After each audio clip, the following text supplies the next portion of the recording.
Dan, back in Las Vegas, T-Mobile Arena been good to you over the years. I know you probably like fighting at home, but does this feel like a big fight for you?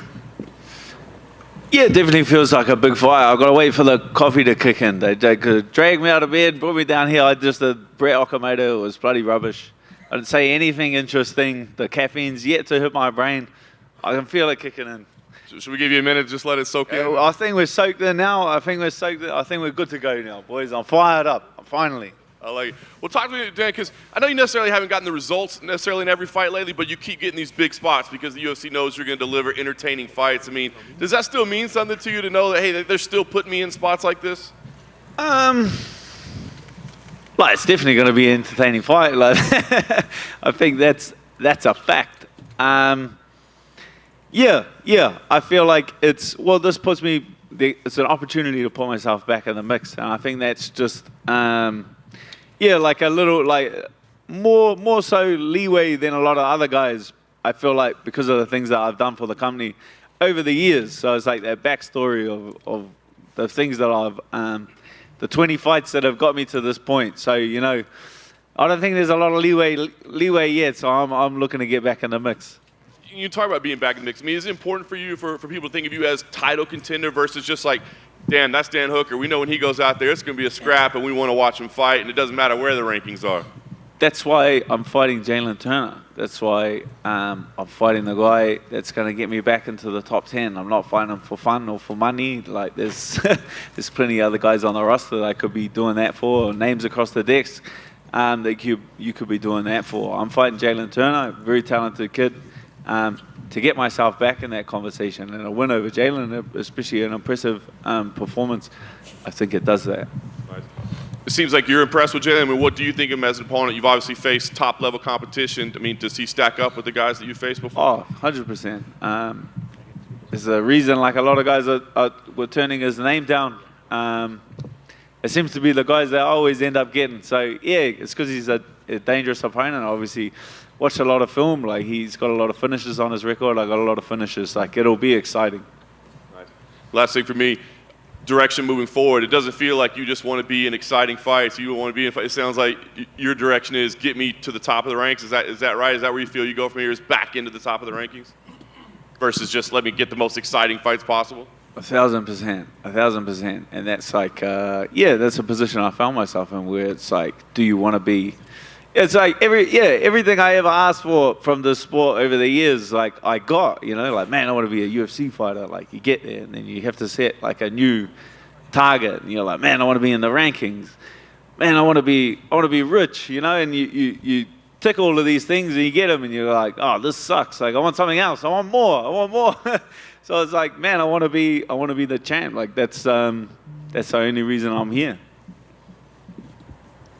Dan, you obviously considered a veteran in this fight compared to Jailin, who's the younger guy. Do you think when it comes down to it, your experience might just win this fight? You know, if he gets there and you take him into deep waters, has he ever seen anything that you can offer? I think he's like quite aggressive. And I feel like a lot of guys didn't have like the composure to deal with that aggression. I definitely have the composure to deal with it. Like, when it comes storming in, I'm not really one to panic or one to get spooked. So I think that's going to be like a big thing. So yeah, that comes from experience. This is something of a cliche question, but do you feel like, you know, you want to beat this guy to prove that you're still one of the top names in the division? Do you need a finish to prove that? Or is it just, hey, if I can outlast this guy for 15 minutes and prove I'm the better guy all round, that does the job as well? Oh, mate, if I could predict the outcome of fights, I'd be a billionaire by now. But I honestly can't. It's like asking how long is a piece of string, you know what I mean? Like, I'm trying to finish them from when the bell rings to when the bell ends. Whether I'm throwing punches, moving backwards, shooting takedowns, like, they're all there to try and switch the other guy off. That's all. Even if it's being boring, I'm being boring long enough so the other guy turns off. That's the only reason I'm being boring. So it's like, it just gets harder to finish guys. So you can't just storm over there and take guys out of the game. You gotta play the game properly. That right. Did you do any work with Brad for this camp, considering him and Jailin do have history? No, he's in Thailand. He's in Thailand training at Bang Tao MMA over there with Frankie and George Hickman. So no, I wasn't able to. He would have been a good body, you know. He's another lightweight, pushes me hard.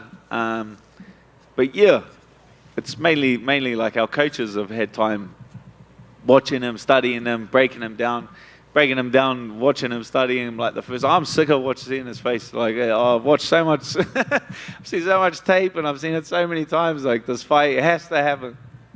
Going off of that, does this feel like one long fight camp, considering you did have to pause it at one point because of your hand injury, and then now you're back fighting him again?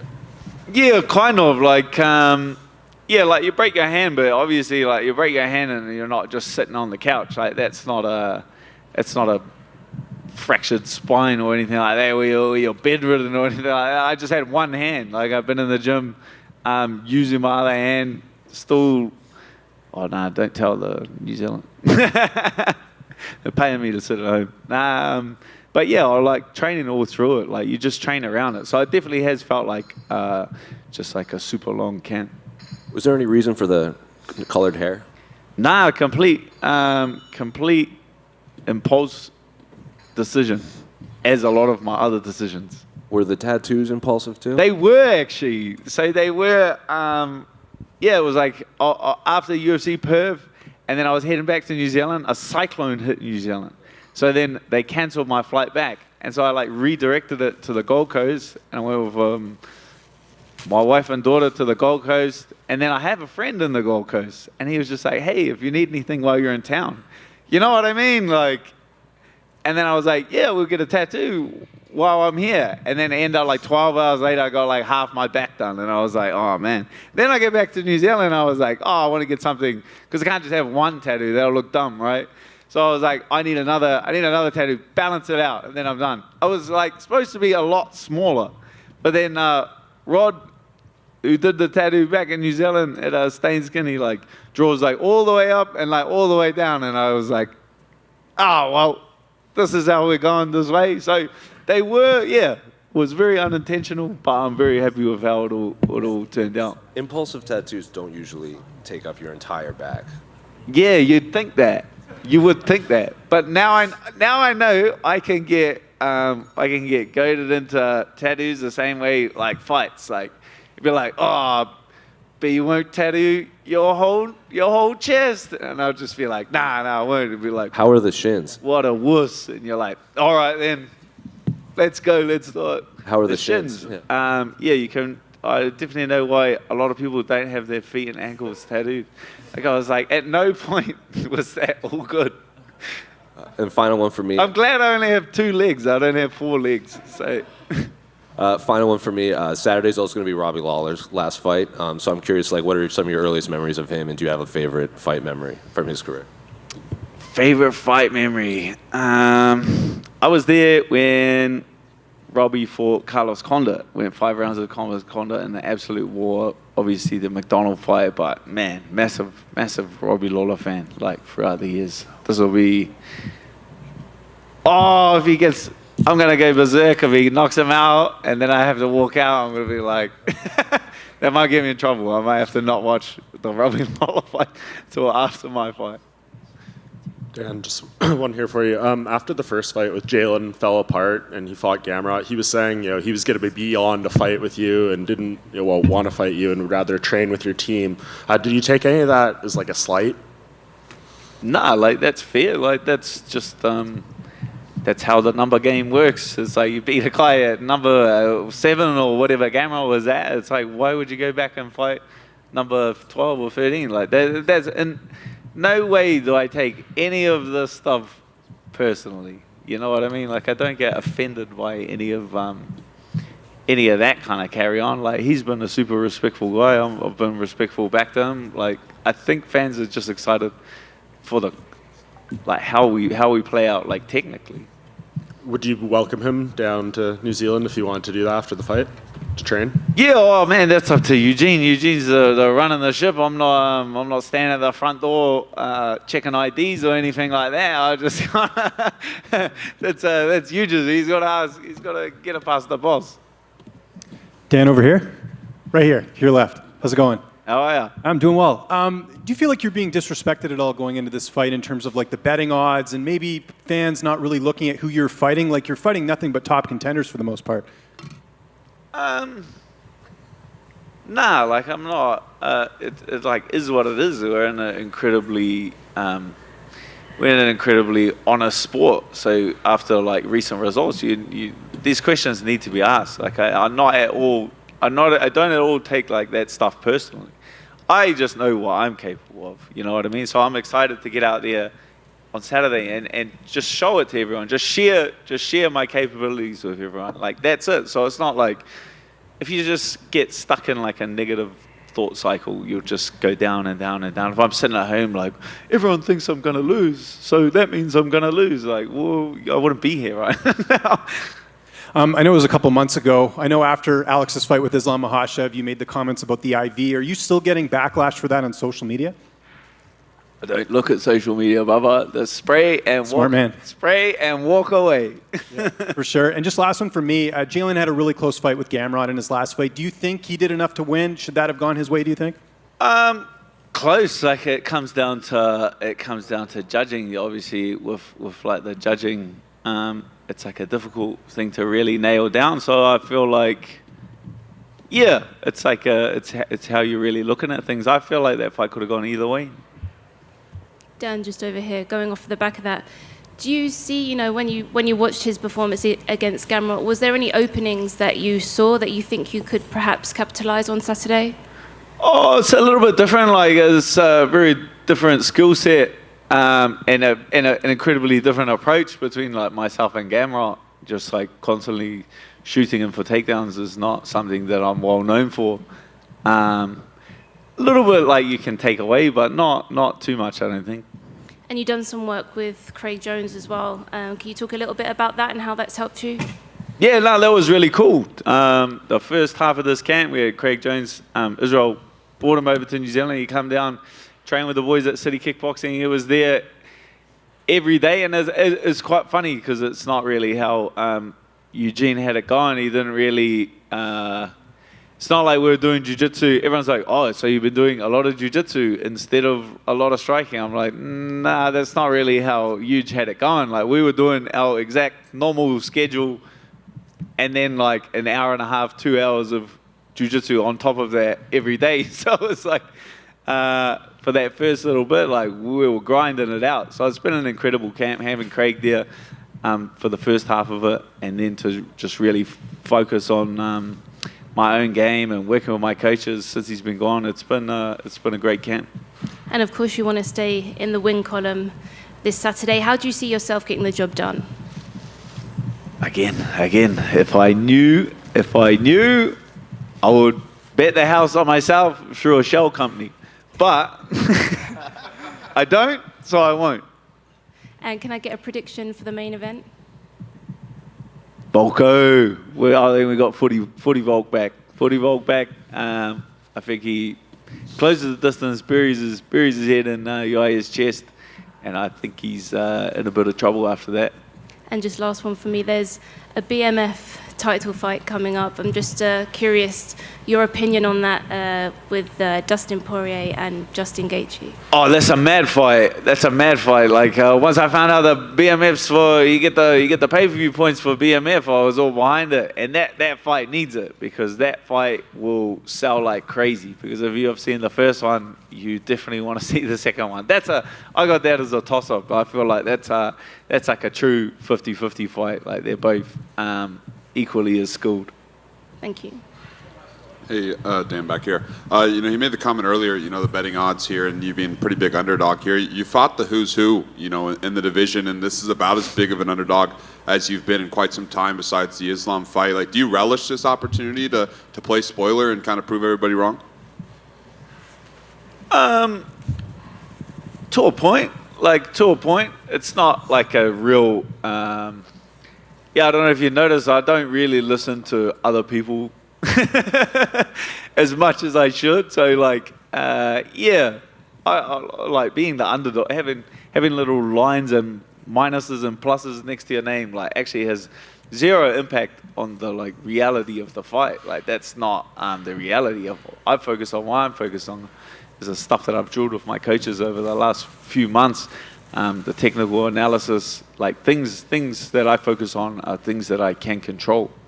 Yeah, and then last question from you. Obviously, in Vegas, gambling capital of the world. Kind of curious if you have a favorite roulette number or color. Nah, I only play pokies. That's the only real. Thank you, team.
Well, Yair, obviously already a champion, but this for undisputed status. How does this compare, the feeling you had of this, compared to the last one? Probably, I have to be 100% honest with you. I just don't see any difference. You know, it's just more like I'm more used to it. If that's a good way to say it, you know, I'm more relaxed, I'm calm. I know what I'm going to do, and I'm going to do it the best way possible as always, and I'm just chill and relax, enjoying the moment as always. Obviously, this is about personal goals, you know, being a champion, but pretty cool. You and Brandon Moreno both on the card, International Fight Week. Does this feel like a special moment in your career, you know, representing the country as well? Yeah, it feels like a special moment. Of course, you know, we have been working for this moment for a long time. But regardless of, you know, this is a special moment for not only Brandon and I and the Mexican people and all the Mexican fighters fighting in this card. We're individuals, right? We're like facing in our own ways. And even though we're a team, we're a Mexican team, if you want to say it like that way, we're looking for our own legacy, you know, and I'm just happy to be part of what somebody else is doing as well, like Brandon Moreno, a big story behind all of us, and I'm just happy to be part of it. You faced some legends already in your career. Alexandre Volkanovski, a lot of people consider top pound for pound on the planet. Is this the toughest fight, matchup-wise, style-wise, that you've ever had in your career? Man, I don't know. Yeah, I can see Alexandre Volkanovski is really good. He's really talented, explosive. He has durability. All the things that you guys already know. I don't really have to repeat every time the same because you guys know already what's up with him. And I just think this game is about styles. You know, what style beats what style, or what guy has the best day, if you want to call it that way, the day of the fight. I just think it's going to be really difficult for him to beat me. He probably thinks it's going to be easier. I don't know. My style is completely different to what many people think. Not only because what you can see from outside, but just being in front of me in the cage is difficult. It's hard for anybody, you know. And of course, there is many styles that can neutralize or control the style that I have. But I have been working on my weaknesses to make them like strength. And you know, that's why I'm at this point right now facing Alexandre Volkanovski for the undisputed belt. Nice. Last thing for me, I mean, I know you said you're kind of calm and you're relaxed and all that, but what would this moment mean to you? I mean, 9 years after The Ultimate Fighter, it hasn't been an easy journey to get here. There's been some bumps in the roads along the way. What would it mean for you to be undisputed champion on Saturday night? Just the same. It will mean the same for me. You know, it's just one more accomplishment on my career. making my family, my country proud of what I have done in my career, in my life. And it will mean a lot to me, you know. I was thinking about this not long ago. Like how many people can truly talk to themselves inside their heads and say, okay, I have accomplished what I dream of one day. I truly did it. I make it happen because I believe in myself and my skills, in my team and the people around me, and I could make it happen. You know, so saying that to myself, that's the biggest achievement. It has no price tag, you know, and that's what I like about this game.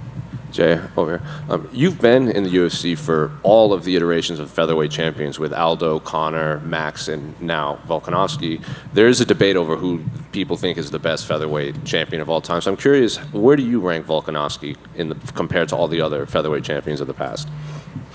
Well, I just think there's been different phases of MMA during the pass of time, right? But like, let's talk about Aldo. Jose Aldo was defeated for like 10 years.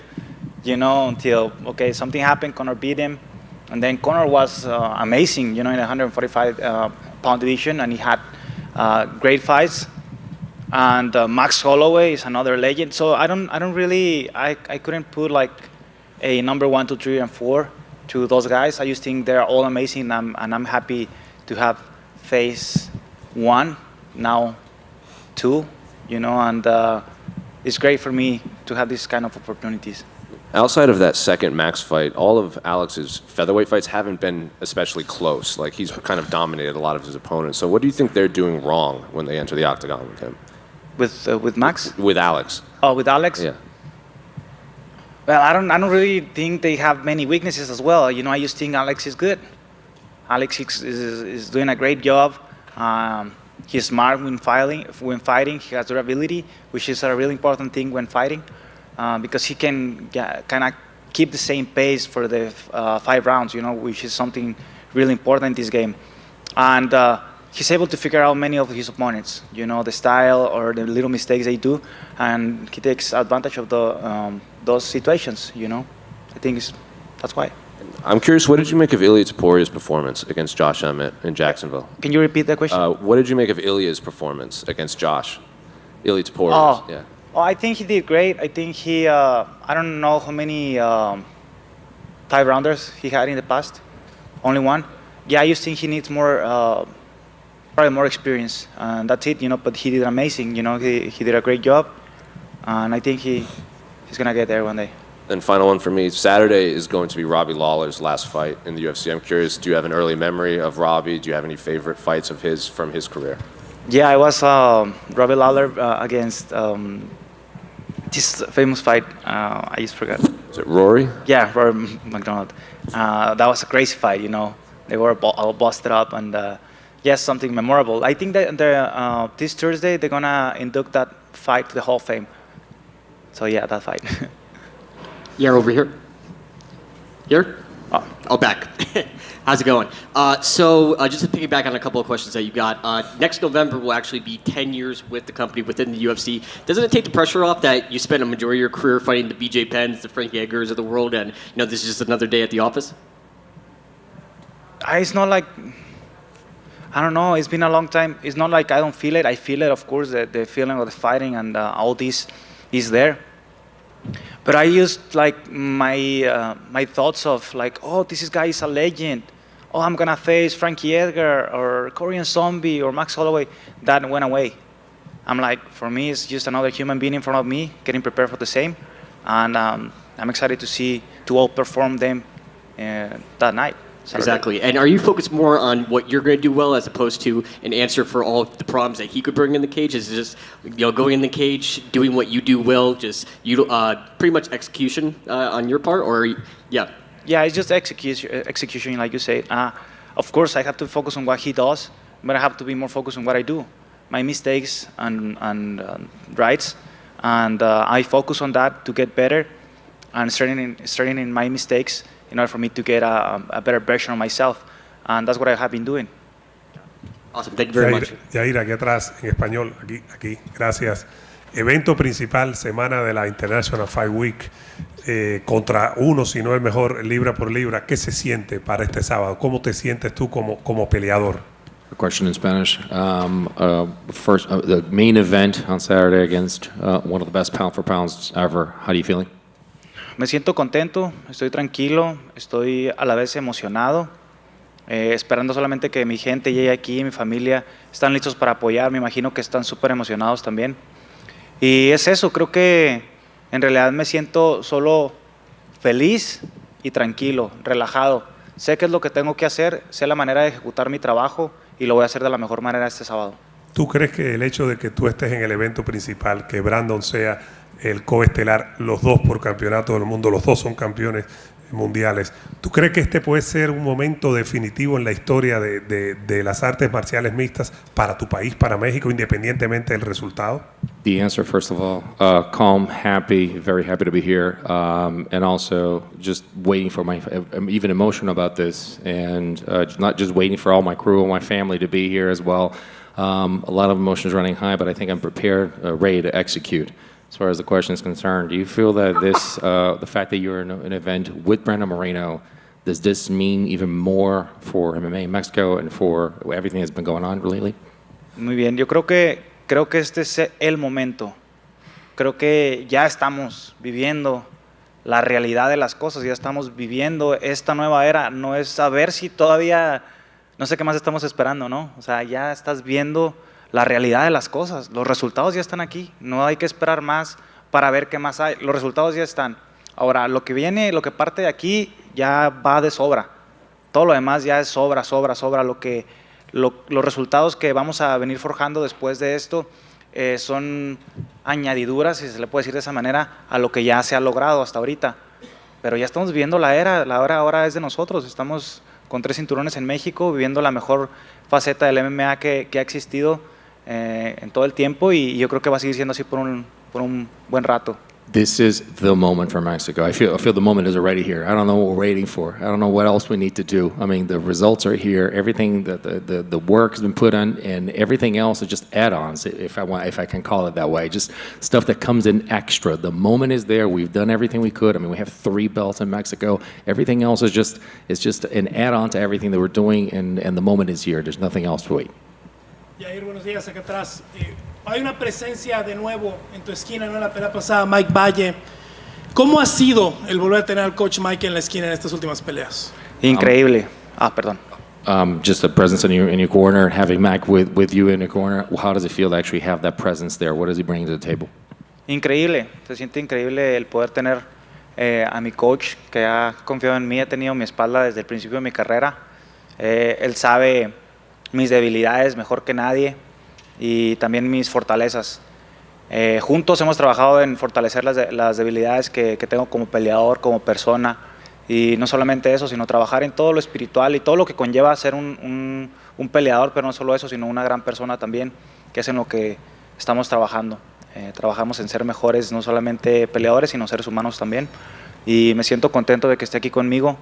Me siento respaldado, me siento contento y me siento feliz de que hemos formado un gran equipo a lo largo de los años.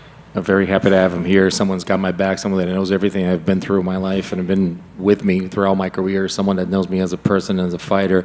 Also, he knows my strengths, and we've been working a lot on trying to strengthen our weaknesses, but not just to become a better fighter, but a better person as well. So very happy to have someone so important, to have assembled such a great team.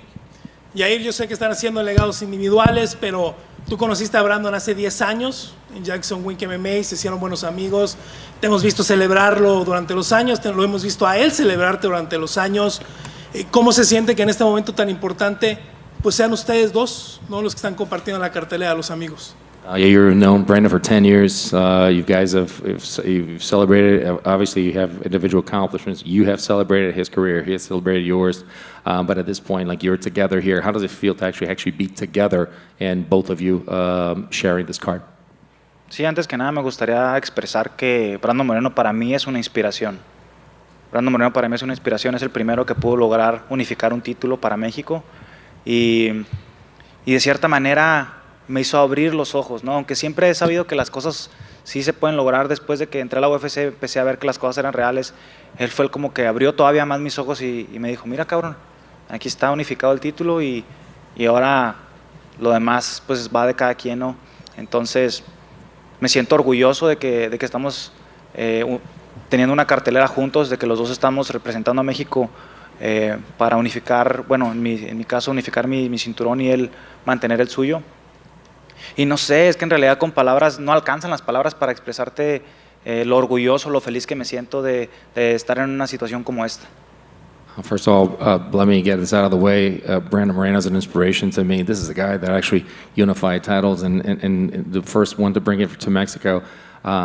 This is a guy that more than anything, we knew that, yes, we can. And when he did it, it was, this is here, just go and come and take it. So obviously very happy to have been able to share and to witness this. To have him in a card, I don't even have words to express how proud I am to actually have him here, in my case, to be able to unify this title. Última pregunta de mi parte, Yair. Eres un artista marcial de por vida. Yo sé que lo que te gusta es probarte, probar tus habilidades. ¿Cómo ha sido en la cima de la edición pluma probarte, tal vez contra el mejor momento que hemos visto en la historia del peso pluma y saber que lo que estás logrando ahorita pues está resaltando en una parte muy importante, no en la historia del MMA mexicano, en la historia del MMA? You've been a mixed martial artist for your life, and obviously not only you're proving yourself now like you wanted to, but you're proving yourself in a moment that the division is actually at a high, probably all time. How does it feel to actually be able to accomplish what you're accomplishing in a moment that's not just special for Mexican MMA, but for the division in itself? La verdad no estoy enfocando en eso. O sea, en realidad para mí es solamente parte de, o sea, lo estoy viviendo porque llegamos a este punto a lo mejor en el deporte. No sé cómo expresarlo sin que se malentienda. Estoy tan enfocado en mi pedo, si lo quieres ver de esa manera, que ni siquiera me fijo en lo demás. O sea, nada más estoy enfocado en hacer las cosas de la mejor manera que puedo en cada momento que tengo y yo sé que indiscutiblemente, a menos de que Dios me quite la vida, voy a llegar a hacer un performance el sábado en la noche y lo voy a hacer de la mejor manera, como hago todas las cosas que puedo en este momento en específico. Entonces ni siquiera estoy viendo como tanto a futuro, no me enfoco tanto en lo que pasó, ni quiero que se malentienda, tampoco estoy enfocado tanto en lo que está pasando alrededor, sino solamente en ir a hacer mi trabajo de la mejor manera cada momento. How can I say this? So actually, you know, so please don't take it the wrong way, but I'm just so focused on my stuff, man. I'm focused on my crap. I just want to make sure that everything that's around me, that's the most important thing. Is unless God takes my life away, I'm going to be there on Saturday and give the performance of my life, and I'm going to be there and take this. So I'm just so focused in this moment and everything that we did to actually get to where we are right now that I'm not worried about everything that's a part of this major thing that you mentioned. Yair, ¿cómo estás? Una pregunta rapidita. Aquí atrás. Yair, en México hay mucha polémica en este momento por la manera en la que Saúl Canelo Álvarez en el boxeo define a sus rivales. Vienes tú, viene Brandon y enfrentan a los mejores en MMA en el mundo. ¿Crees que este hecho puede ayudar a que la gente o el aficionado le ponga más atención al MMA en lugar del boxeo? ¿O crees que no tiene nada que ver? At this moment, we do understand in Mexico that there's a big controversy as far as Canelo Álvarez finding opponents for his fights in the boxing world, and at the same time, here you are, you got your fight, Brendan got fights, and you're going to fight this weekend. Does this mean that this could be a window of opportunity for MMA to even grow with what's happening in boxing, or do you think that's nothing to do with each other? Antes que nada, todo mi respeto para Canelo. Otra de las cosas, no estoy enterado de cómo funciona, si él o su equipo son los que eligen los rivales o no. Pero en realidad, pues, igual, no es por ser grosero, no sé. Es que no sé, no estoy enfocado en eso, no estoy pensando en eso. La gente siempre va a decidir al último lo que ellos quieren. Yo estoy enfocado en hacer mi trabajo de la mejor manera para que de algún u otro modo a la gente le guste, y si deciden seguir esto porque ven que es real, entonces que lo hagan. Si quieren seguir fanatizando todo el tiempo algo, pues adelante, no. Yo estoy trabajando sobre mi propio legado, sobre mi propio camino para para forjar algo que es real, que ha costado muchísimo trabajo desde que tengo 5 años. Entonces, no sé qué más decirte, ¿no? Entonces, la gente puede hacer, pensar, crear la polémica que quieran. Nosotros estamos aquí trabajando por un mejor futuro. First of all, I don't, all the respect to Canelo Alvarez, and I really don't know what goes into actually matchmaking in boxing and how he decides his fights, but we're here, but this is not the focus. Again, I don't want to be rude about this, but I'm not focused on that. I'm not paying attention to all these things. I just want to make sure that my work, my legacy, and everything that I put in to actually get this done, and if people are going to like MMA, may they like it. If they see it and they like it, why not? Of course, there's going to be people that are going to be fanboying this and maybe not. But I hope that people enjoy this and people will come. I'm not worried about the controversy of what's going on in the other world. Yair back here. Yair straight in the back. Did you talk to the UFC about bringing your special belt that you had made with the Mexican colors? Actually, yeah. I don't know if he's here. Yeah, I think he's here. You guys want to see it? Yeah. Yeah. Okay. Let's take a look at it. So, I'll probably have somebody helping me out to explain this better. Have you guys seen the movie Coco? Okay, this is basically the movie is based on the family that made this. You know, those are like, of course, like cartoon animation, but it's also a real family. The artist is Jacobo and Maria Angeles. They're from Oaxaca, Mexico. And all you guys can see is not like printed, it's handmade. Dot by dot, line by line is handmade, you know, by Oaxacan like artists, these guys. And if you guys get close to it, you guys can see like the detail it has. All the colors are made naturally. There is nothing chemical on it. Like I don't know, like flowers and stuff, they mix flowers and they mix all these crazy colors. They're all natural. And this is a unique piece, right? It doesn't have a price tag on it because it's unique. You know, I have had many people is like, oh, look at this guy, he's already like bragging around with his belt. This is a gift from my management team and from this guy, which I really truly appreciate because this is unique, you know. And you guys can see the Mexican art on it, and it's a beautiful piece. And I'm proud of having it here presented to you guys. And if you guys have something to say to the UFC, something like this will be cool for the future, you know. It was my manager's idea, so it's great. Final question. Your teammate, longtime friend, Donald Cerrone goes into the Hall of Fame this week. What has he meant to your career, and what does it mean to you that he said, you know, if I could say one guy's the next cowboy, it's Yair Rodriguez? Hell yeah. Fuck yeah. My man. Well, I was messaging him yesterday. I'm like, hey, I want fucking tickets. What the fuck are you doing? He's like, bro, fucking, you can call me if you want. It's up to you. But like, just go and do your shit. Focus on you. I don't want you to lose focus because of this or that or whatever. And just do you. And then I'll be there, if possible, to help you out, Cowboy. I'll be there with you in the sauna. You know, we'll go have fun. We will play.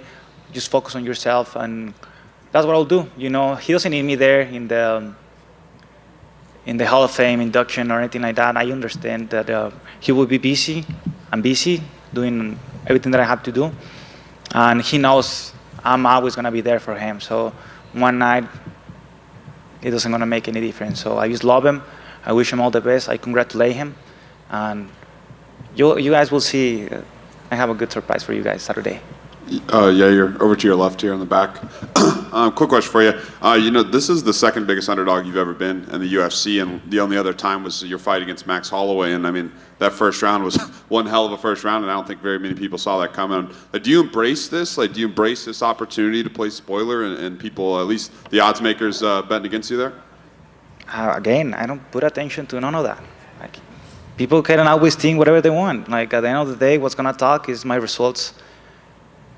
In fighting, you know, people can bet against me whenever they want, you know, but my friends are winning more by betting to me, you know, so I like it. I like being on the underdog. I like being in the underdog. I'm gonna show you guys why you guys are wrong about me. And then last question for you. We're in the gambling capital of the world. I got to ask you, do you have a favorite roulette number? Or do you have a favorite color you like in roulette? Favorite color? In roulette, do you play roulette at all? We're in the gambling capital of the world. Got to ask you. I didn't understand the question. Can somebody help me out with that? Roleta. ¿Juegas acá, haces apuestas acá en Las Vegas? Oh, okay. ¿Tu color favorito? ¿Tu número favorito? Rojo negro. Oh, nah, black. All right. Thank you.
Also, I guess this week turned out a little different than you planned at the beginning of it. What is this like for your UFC debut, media day, International Fight Week? I mean, this is pretty wild. Oh man, it's crazy. I think I'm in a dream right now.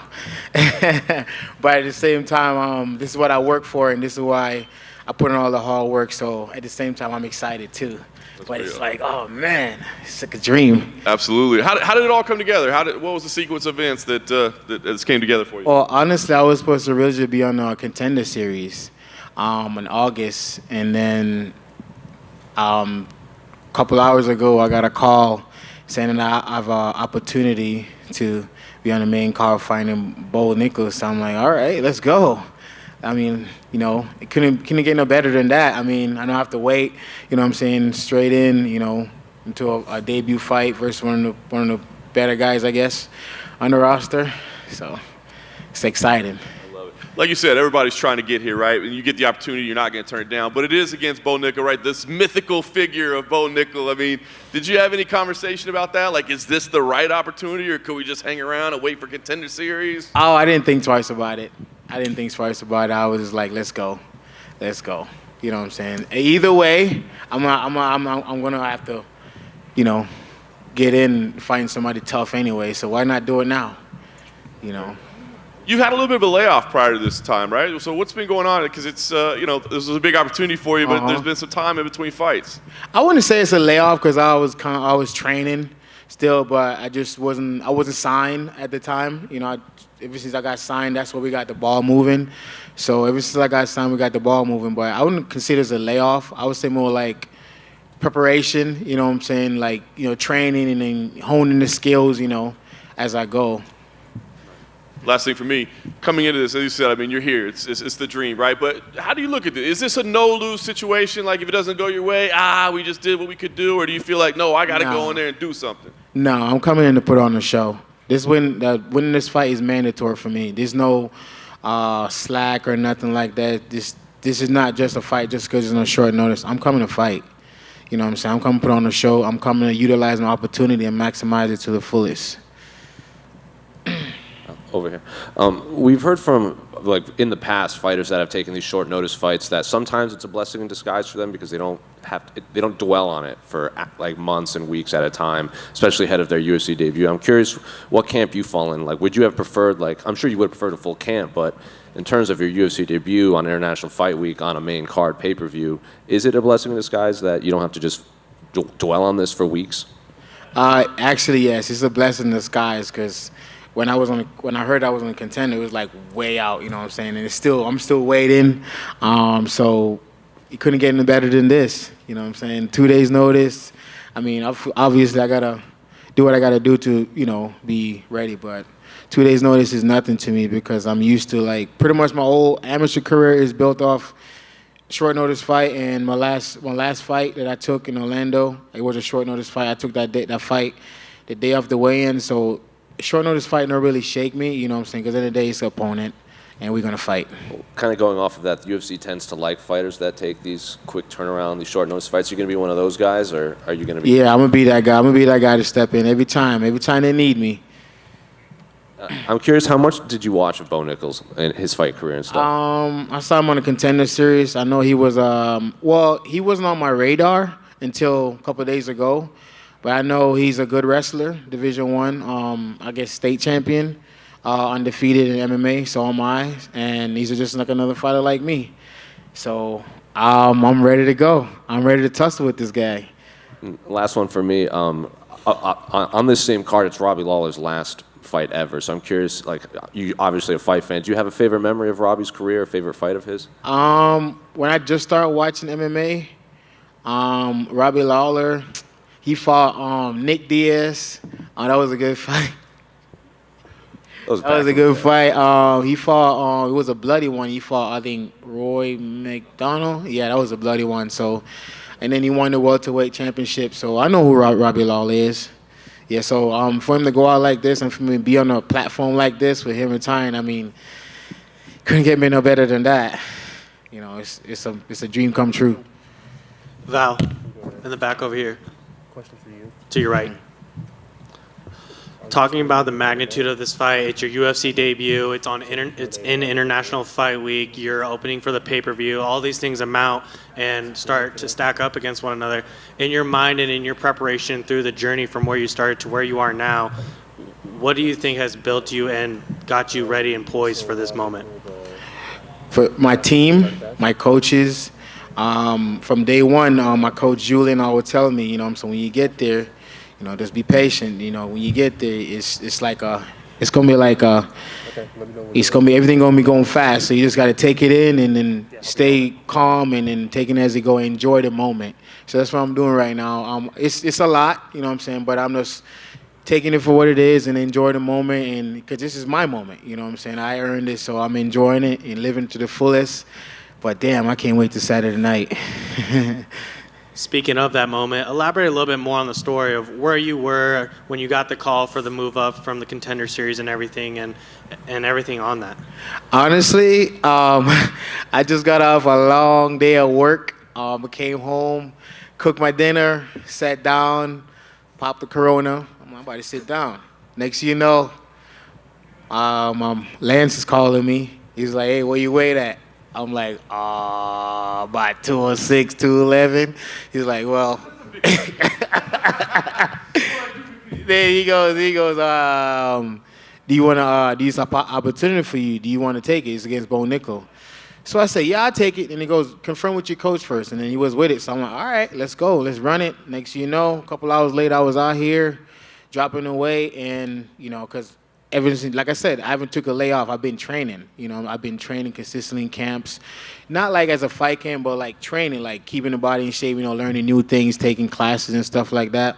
So I'm ready. I'm ready. Any more ready.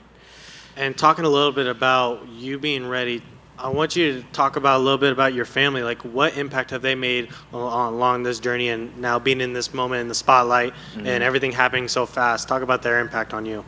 Basically, pretty much back in the days, my dad was a boxer. So, but he never really made it on the big scene. We used to in the backyard is like a dirt spot, ropes around it, and then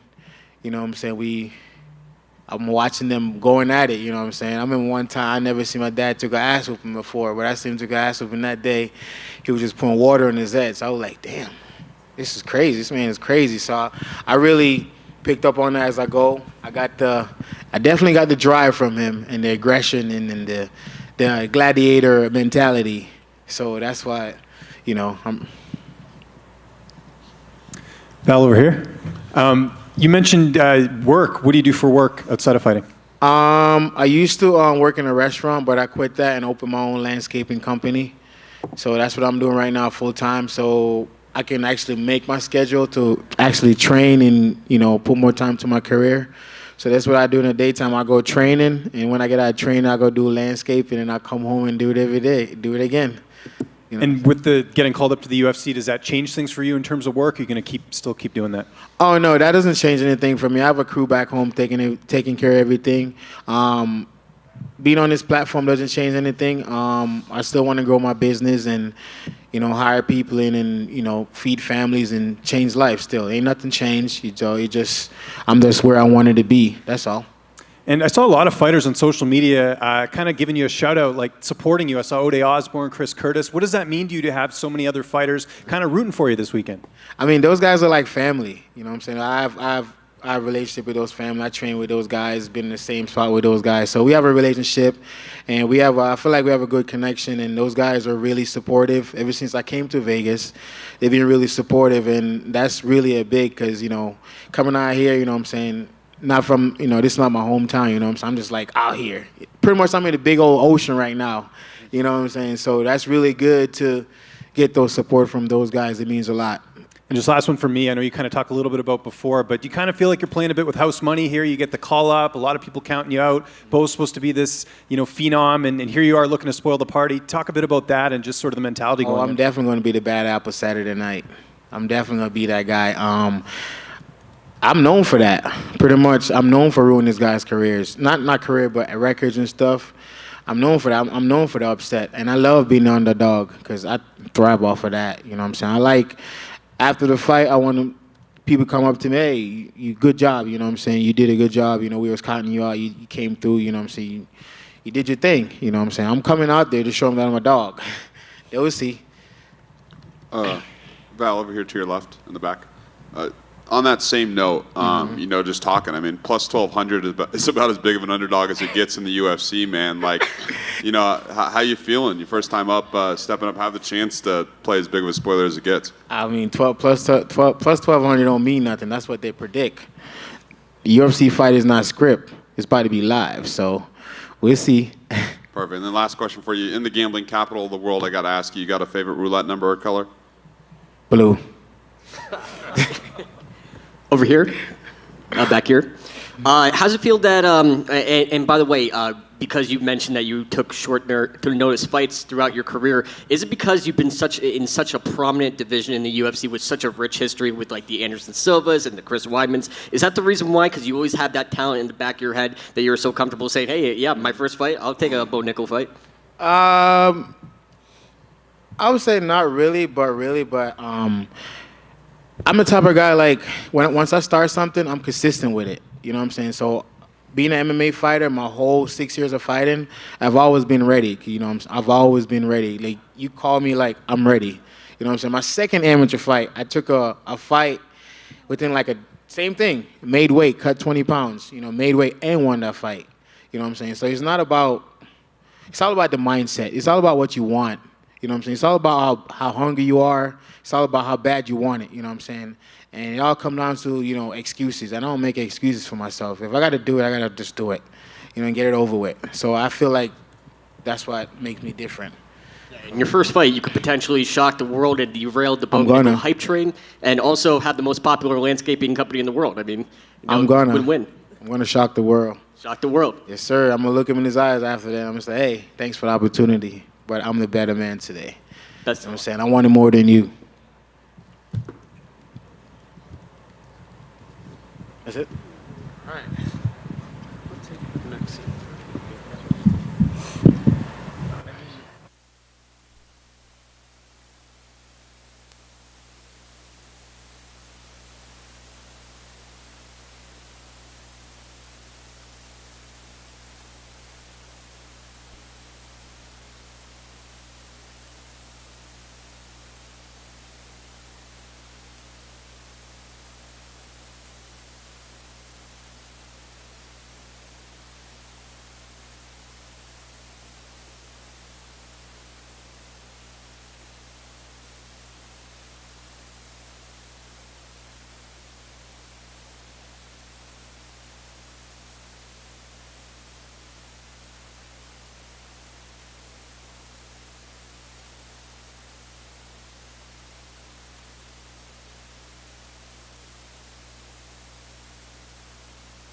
Niko, being a massive card here, International Fight Week, you're facing a legend of the sport in this spot. I mean, does this feel like a big moment in your career for you? Oh yeah, the biggest. I'm stoked, man. I'm ready to get in there and get brawling, right? I love it. Looks like it should be a brawl. I wonder, I mean, Robbie's kind of like one of the most beloved figures in the sport, right? Is it challenging at all to be like, my job is to go out there and send this dude into retirement with a loss? No, it's just another fight. I've got to fight a few legends, so it's nothing new to me. I'm going to go in there. He's an opponent, and I'm going to try to punch him in the head. Very nice.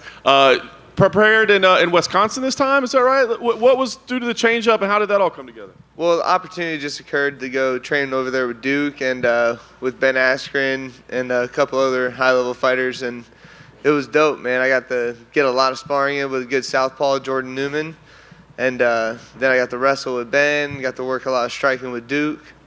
It was just everything fell in place, and we went up there for 5 weeks. So I really missed my family. Well, that's what I was going to ask you about. It seemed like the training was high level. You being away from your family that long seems like a tough assignment. So is this something that you would do again, or you're like, that was once and we'll never do that again? Maybe again in the future, but not anytime soon. Definitely not this year again. I missed my son's birthday, not only because of here, but because of, I was in Wisconsin. So I miss my kids. Father's Day, I miss Father's Day. We almost left, me and my coach. We were like, yo, I'm done with this. We're going back. And then we were like, no. Prayed about it, and God's like, no, you got to stay out here and get your work done. So we stayed, and we kept out there, and now I'm ready to get it done. I love it. Made the sacrifice. Obviously, Robbie, a legendary brawler. I mean, this seems like a fight on paper that could be an insane brawl, but there seems to be maybe a smart way to approach the fight as well. So are you thinking about this as like, let's be tactical, or is it like, let's go do what everybody I think wants to see us do? You guys all know me. Man, when I get in there, there's no telling what I'm going to do. If the takedown might be there, I might take it. If not, we're standing and banging. That's how it goes with me. I just keep going wherever the fight flows. I love it. Last thing for me, I mean, taking out a Hall of Famer. You said you fought some legends. Where do you see yourself moving forward with this? Is it other names like this? Do you want to keep facing legends like this? Or are you talking about rankings, moving that sort of thing? Where do you see yourself? If a ranking comes, I'm not crying, but I want to fight all the legends. I want to be the legend getter, not the legend killer. I just want to get in there with all of them, Who knows who's next? Only God knows that question, but I'm ready for any of them. Niko, over here. Right here. How's it going? Hey, yeah, good to see you. You mentioned training with Ben Askren and all that in Wisconsin. What was the connection there? Like, who did you reach out to them? They reach out to you? How did that all come together? I had a buddy who trains over there. He's one of the coaches over there, and he came down to Florida. I actually met him at like a semi-pro football team, or a semi-pro football game, and the kid, he was in the corner about 30 feet away, and he's like, "Yo, is that Nico Price?" And I happened to hear him, and I was like, "Yeah, what's up, man?" And then from there on, he came to the gym, and then we talked. He's like, yeah, I trained at Askren's over there. He talked to Ben, and then he goes, I also train at Duke's, and then talked to Duke, and just went out there for a couple weeks. We got some sponsors to cover it up. They cover the pricing, and got it done. Obviously, Askren fought Robbie Lawler, had a whole camp for him. How much insight did he give to you this camp? He gave me some good little pointers and stuff to like look out for him. Just stuff they looked for, because the fight he had with Robbie was totally like, That's it was a weird one, yeah. Yeah, that was a weird fight. Robbie took him down, and then a bulldog choke occurred. That's like one of the few bulldog chokes in the game, Would you say this camp was a bit better in the sense that, and I know you missed your family, but you also don't have to be a dad. You can kind of just focus on fighting. Do you feel like this camp was maybe a bit better than other ones just from that perspective? It was weird. I got to feel what it felt like to not have kids, which is I really actually don't like. My kids are my motivation, so like that's why we almost left Milwaukee and Father's Day, because I was like, dude, I got to see my kids, like some of my babies are like, you need to come home, when are you coming home? Tomorrow, right? And I'm like, we got 3 more weeks, man. Sorry, Micah, I'll be home soon though. But yeah, it was weird to me actually being able to sleep at night. Normally I'm getting kicked by babies and kids all night, or someone cries, I got to get up and run over there and just see what's happening, because of the parent feeling like, oh God, something happened, get over there. But and I was just going to ask, does this change your corner at all as far as who will be in the cage with you on Saturday? No, I have my same corner. My only new corner would be my wrestling coach I'm bringing in this time. So he'll be in there with me. And just last one for me. Are you surprised this fight's not on the main card with it being Robbie's retirement fight? I don't know. The whole entire card's stacked. You know, there's a lot of prospects coming up. There's a lot of great fighters on the card. So, you know, we fall where we fall. Simple as that. Niko, over here. In the past, we've heard fighters when they've had to leave their families, like it being away from them for so long, it makes them kind of hate their opponent. Like, you're the guy, you're the reason I'm not around them. Are you a guy like that? Is that any moment in your mind where like Robbie's the guy that I have to do this for? No, I'm not like that at all. I saw Robbie in the hotel yesterday, and I walked over to him and shook his hand and was like, "What's up, legend?" You know, like, I got nothing against the man. You know, I just know that this is my job. It's part of the business. And I chose to take this opportunity to go away and train 5 weeks at a new area where I'm not comfortable. You know, so uncomfort builds greatness. And I was just ready to get it done now. Kind of going off of your interaction with Robbie, he seems like a guy that a lot of there's not many fighters that dislike Robbie Lawler. So I'm curious, like, do you have a favorite fight memory of Robbie's, like a favorite fight from watching his career? Yes, I do. The Roy McDonald fight is awesome.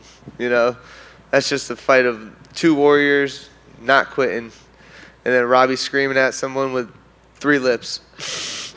You know, so I would say that's probably one of the favorite.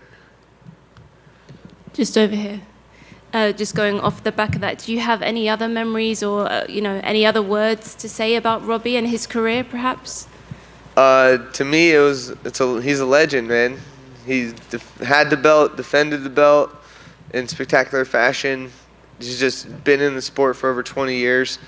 You know, he started at 18, I think, fighting, like professionally. I started at 18, but I wasn't professional at 18. You know, he was in there knocking people out on camera at 18. So, you know, I've been talking about this fight since I was 18. You know, like when I started, I found out who he was and what he's done. I was like, man, one day, what if we get in there with Robbie? And then, like I've been telling everyone, the email came through, and I was like, yeah, let's go. It's here. Time to go. And someone that's also being inducted into the Hall of Fame is Donald Cerrone, who you fought before in the past. Do you have any thoughts on his career and him being inducted into the Hall of Fame? They're both legends. You know, in my eyes, I have utmost respect for them both. You know, they've done things that I haven't got to do yet, but I will be doing. And lastly, can I get a prediction how you think the main event this weekend is going to go down between Volkanovski and Rodriguez? I'm definitely a Volk fan. Like, Volkanovski is a beast. You know, he's well-rounded everywhere. Yair he's spontaneous everywhere. Me and him sort of have the same type of style. He's just a jumper and a spinner, you know? And I lay on my back and heel kick people. But no, I'm going to be going with Volk because he's earned my respect. I got to talk to him. We both like doing fun things, hanging out with our family, paddleboarding, all types of craziness. So, Niko, Robbie's last fight over here to your right. I see you. Robbie's last fight was on last year's International Fight Week versus Brian Barberena. I just want to see if you got to catch that fight and what did you make of that fight? Yeah, that fight was great. He was doing really good, man. And then elbows change everything. You know, you get hit with an elbow, it's like getting hit with a mallet. You know, not a rubber mallet, a good old steel one. And you're back at the T-Mobile Arena in a big Vegas fight week. I mean, what's been your favorite part about this fight week specifically? Same stuff, you know. We get to come in here, we get to talk to all you cool people. You know, you get to see a bunch of other cool people. Just a great experience all around. Thank you. Niko, quick question for you. This fight against Robbie, you know, you've called him a legend, I think, 15 times already up here. This is the biggest betting favorite you've been in the UFC. I'm just kind of curious, like, do you take that as a pride of honor that the odds makers at least think that you're this much better than someone like Robbie Lawler? I don't even look at the betting, man. I'm not a bettor. I just go in there and I give it 1,000% every time I'm in there. You can expect that every time I'm in there, that I'm coming for the finish, and I'm going to give everything I have until I die. Perfect. And then I'm just curious, obviously in Vegas this week, kind of curious what your favorite thing about Las Vegas is. The heat makes it easy to cut weight.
It was so obviously, look, you've been building to this moment for a while, right? Trying to reach it. Now the moment is here. Your opportunity to become champion. What's the feel like just a few days out from this massive fight? I think the best feel I'm feeling is I deserve that. I deserve because not just because I beat the champion twice, but I deserve because I come for 3 in a row, 2 performances of the night with 2 top 5 opponents. And I think this is one of the best flyweight titles match because he come with one beautiful victory with the Kai Kara France and Davidson Figueiredo. This fight gonna be very excited for fans and everybody, and I'm excited to start to fighting. I'm excited to July 8th. The octagon's closed, and let's go.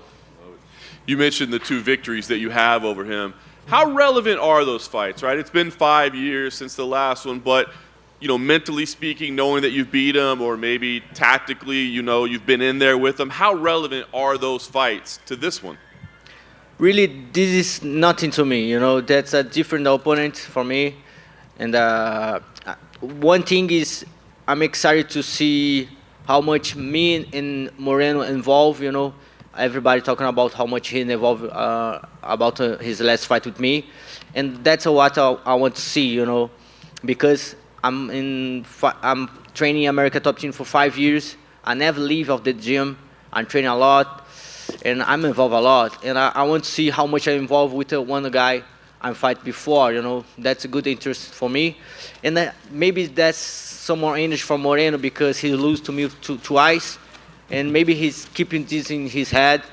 But for me, this is good because I know if I lose for someone twice times, I'm going to make difference, And this make me very alert with that and so prepared for that fight.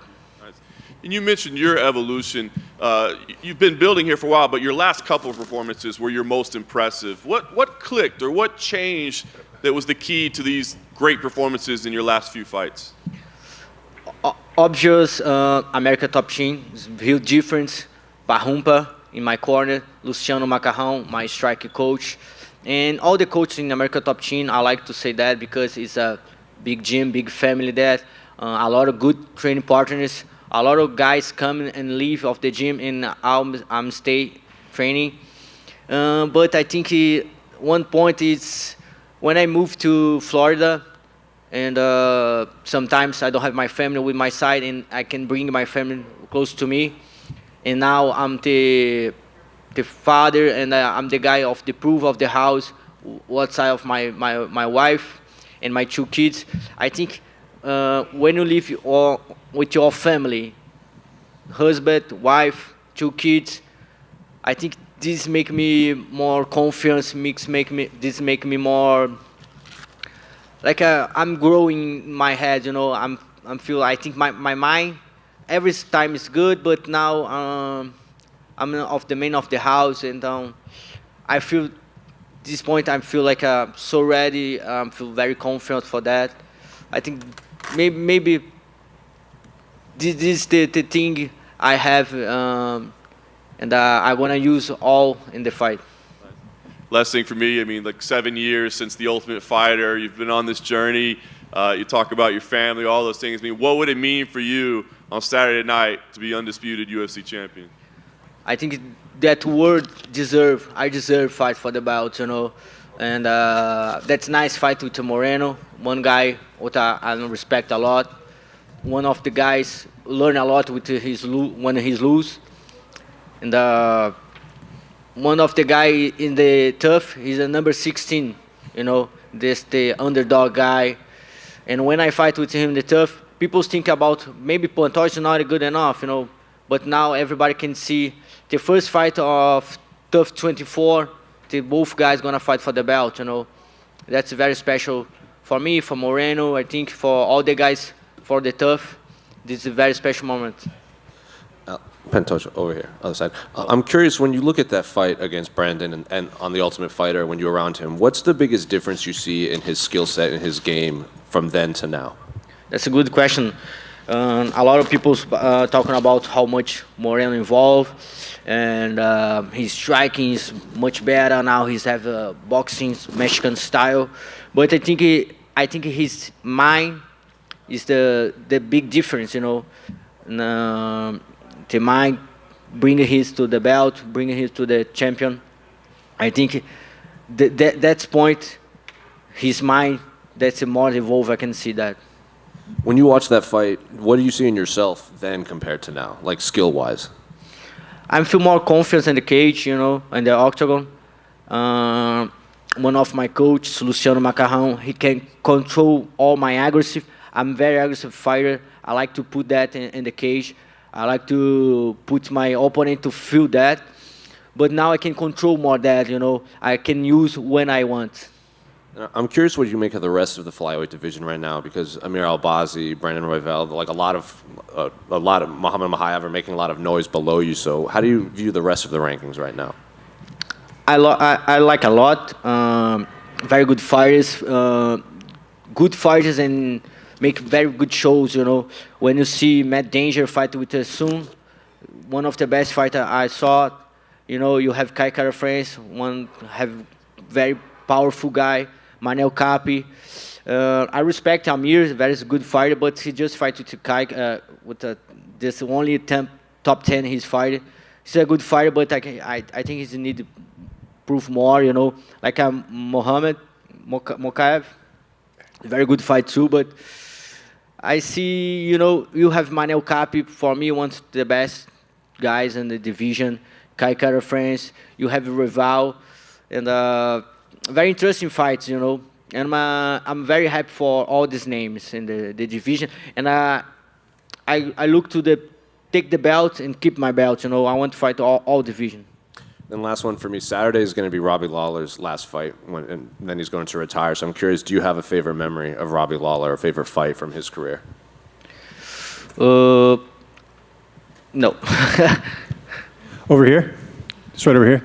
I don't know if you're aware of this, but with Amanda Nunes retiring, there are no Brazilian UFC champions. What does that mean to you to potentially win the belt on Saturday and break that very short streak? I keep I think I keep this like I don't like to say pressure, but for fans it's a big deal. But I think all Brazilian fighters know about my name for a long time. My first fight in MMA is 2007. That's a big journey, and all divisions. I have some heavyweights in ATT, and I have the respect of that guys. And this is for me, it's too much, you know. And for all the fighters, for all Brazilian fighters, he know I'm deserve fight for the belt, and if I take the belt, it's gonna prove for that guys everybody can come to be a champion too.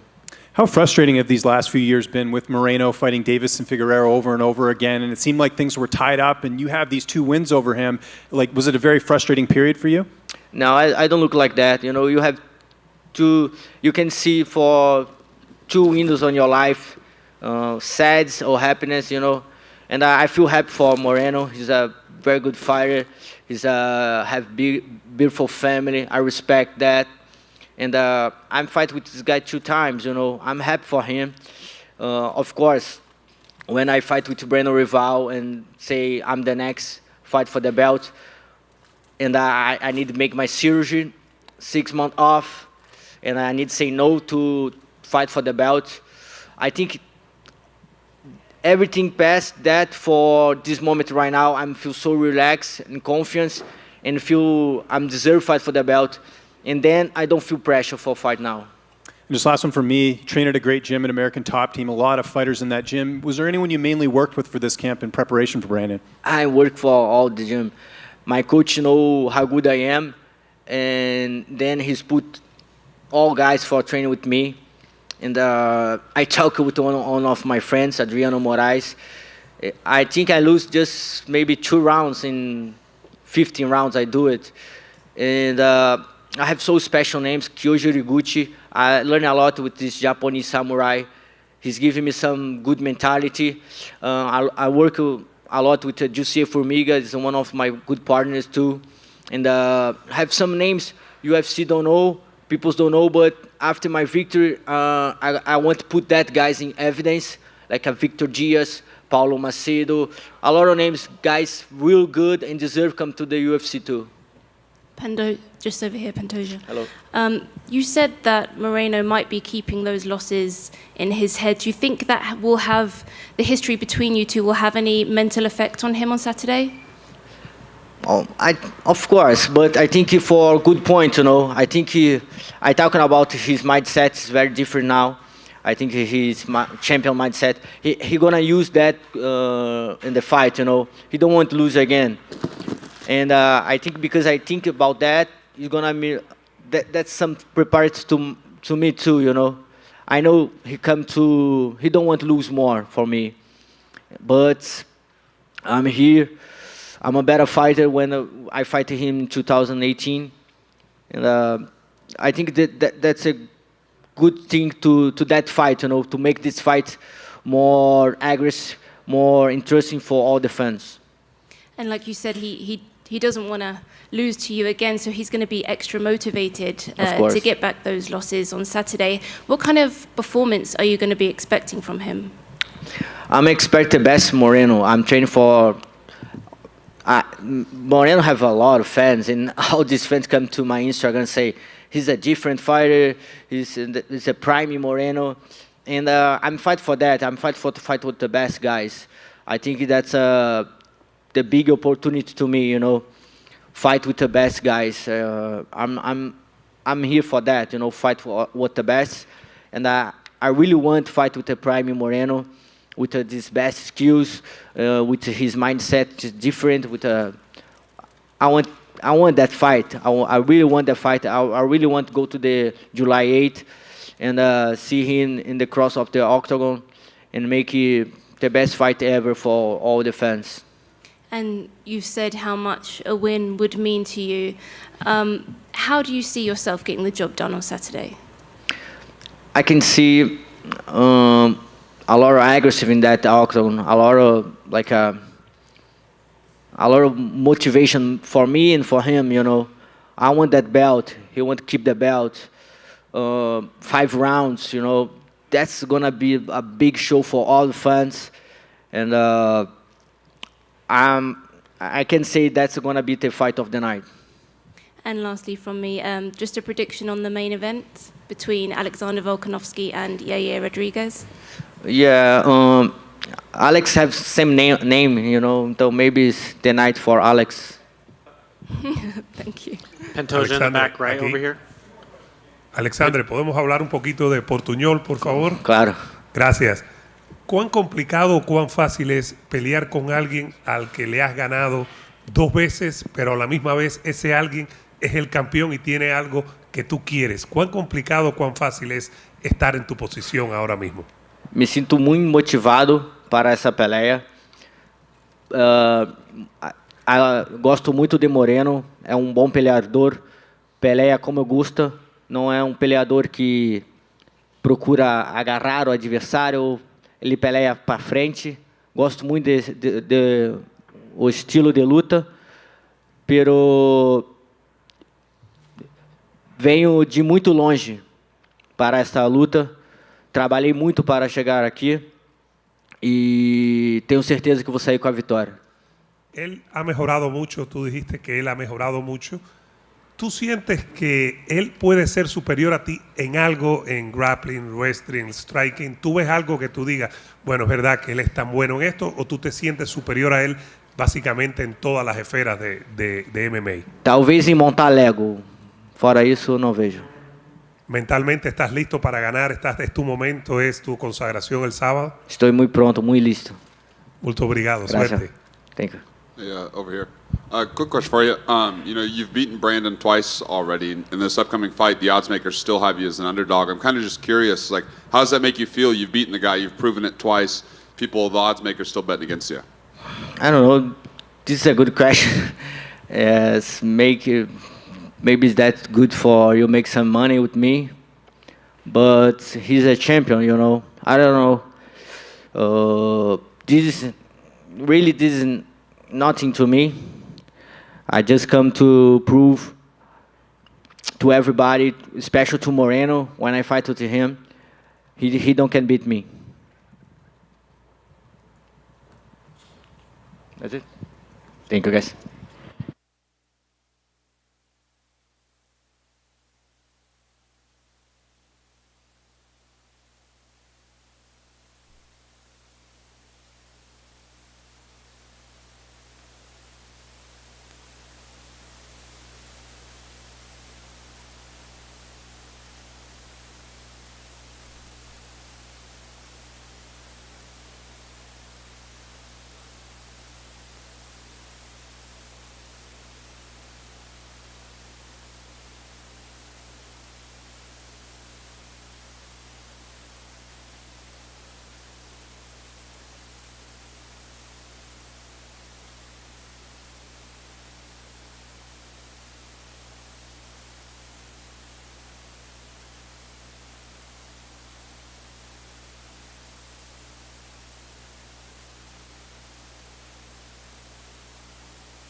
Rob, obviously been nothing but big fights and headliners for you for years and years, but coming to Las Vegas, International Fight Week, I mean, it's been a while since you've had one of these. Is it special to you in your career, or is it just the next job assignment?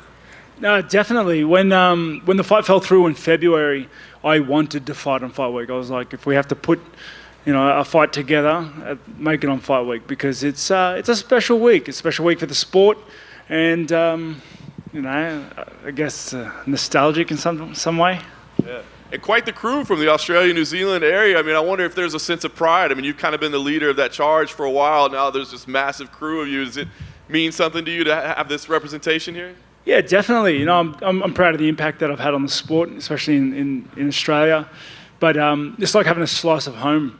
And I think Fight Night is going to be really cool to see all the Aussies, up-and-coming Aussies and New Zealanders on the card, just doing their thing. Nice. All right, the assignment you have here, I mean, obviously you fought legends of the sport.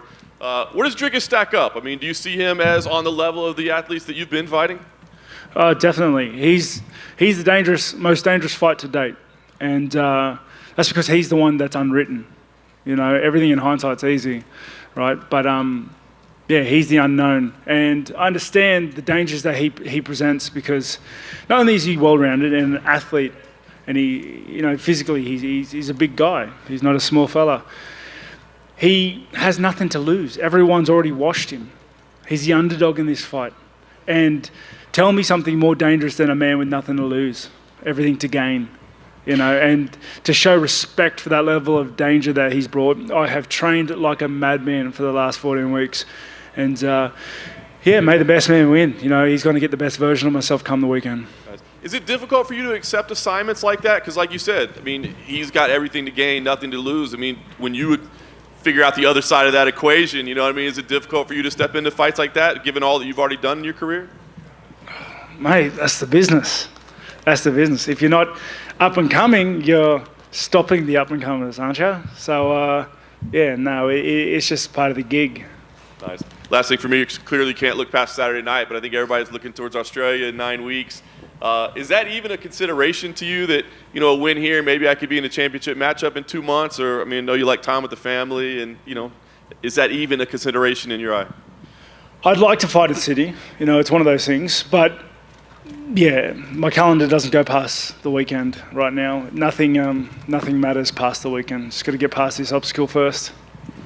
Rob, over here. A lot's been made from Dricus' team about his nose surgery and like this 18% or whatever it was oxygen that he wasn't able to get in his previous fights. How much do you look into that, and do you think it will play a difference in the fight? I laughed it off at first. right? I laughed it off and thought, oh, yeah, whatever.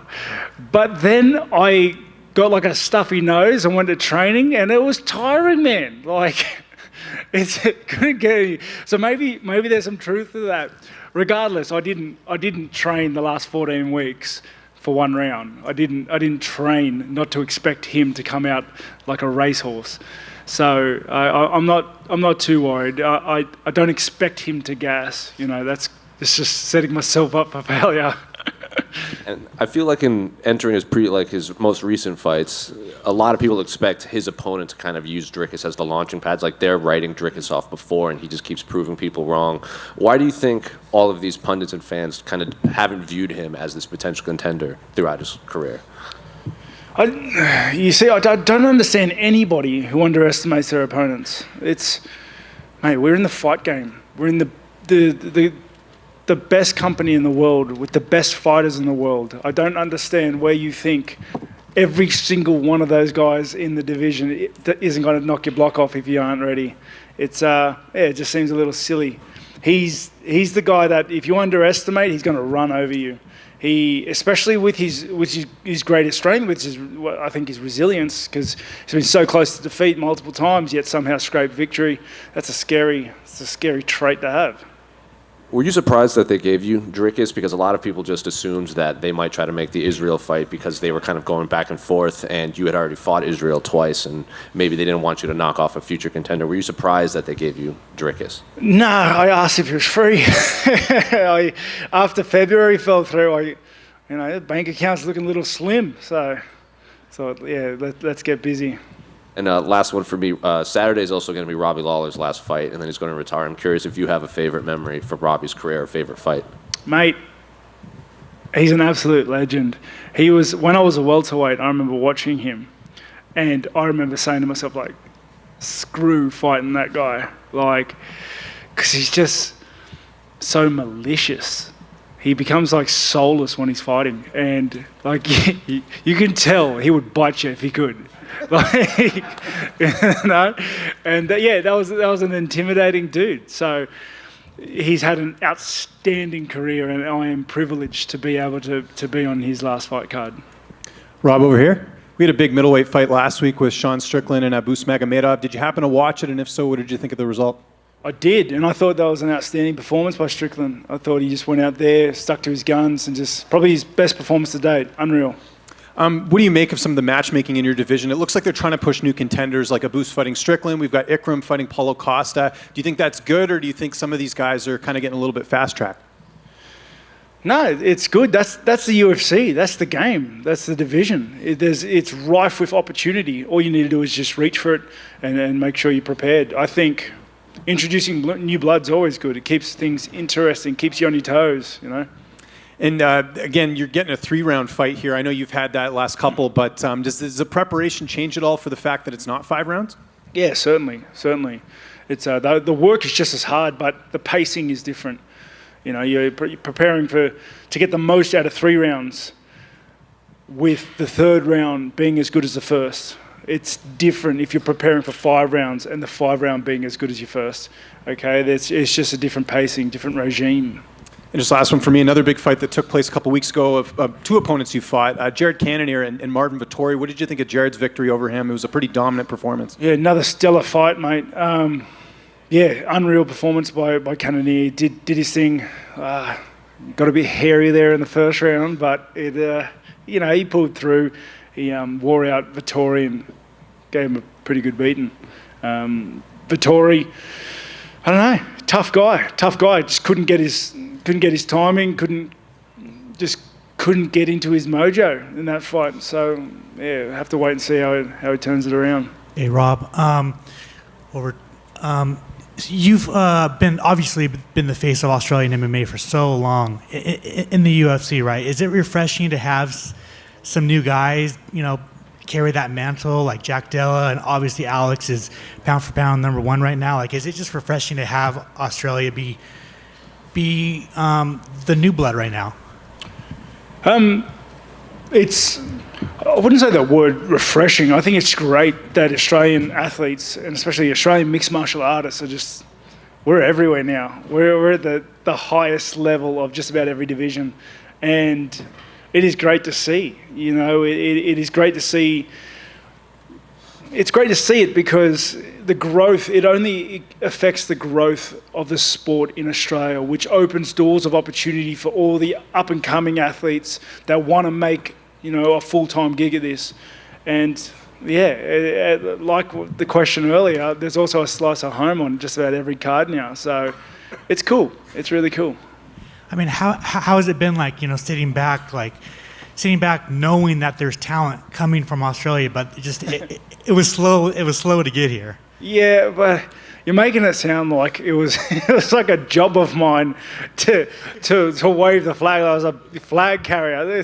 You know, it wasn't something like I had to switch on for work. It's just not being an idiot. You know, it's great. The sport is just getting bigger in Australia. Australian athletes are taking over the world. It is a good time to be a mixed martial artist in Australia. Finally, I just want your thoughts on Jack Dale Maddalena, man. He's taken the UFC by storm. So fun to watch. Just what are your thoughts on him? Mate, he's a good guy. Brought his wife and kid. My interactions with him have been like really cool. He's just a good bloke, which is so much more important than being a good fighter. Awesome. Thanks, Rob. Rob back here.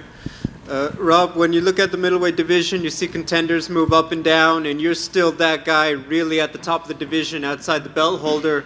What do you think's been the key to staying this consistent over the years and even, you know, attempts at getting that title back?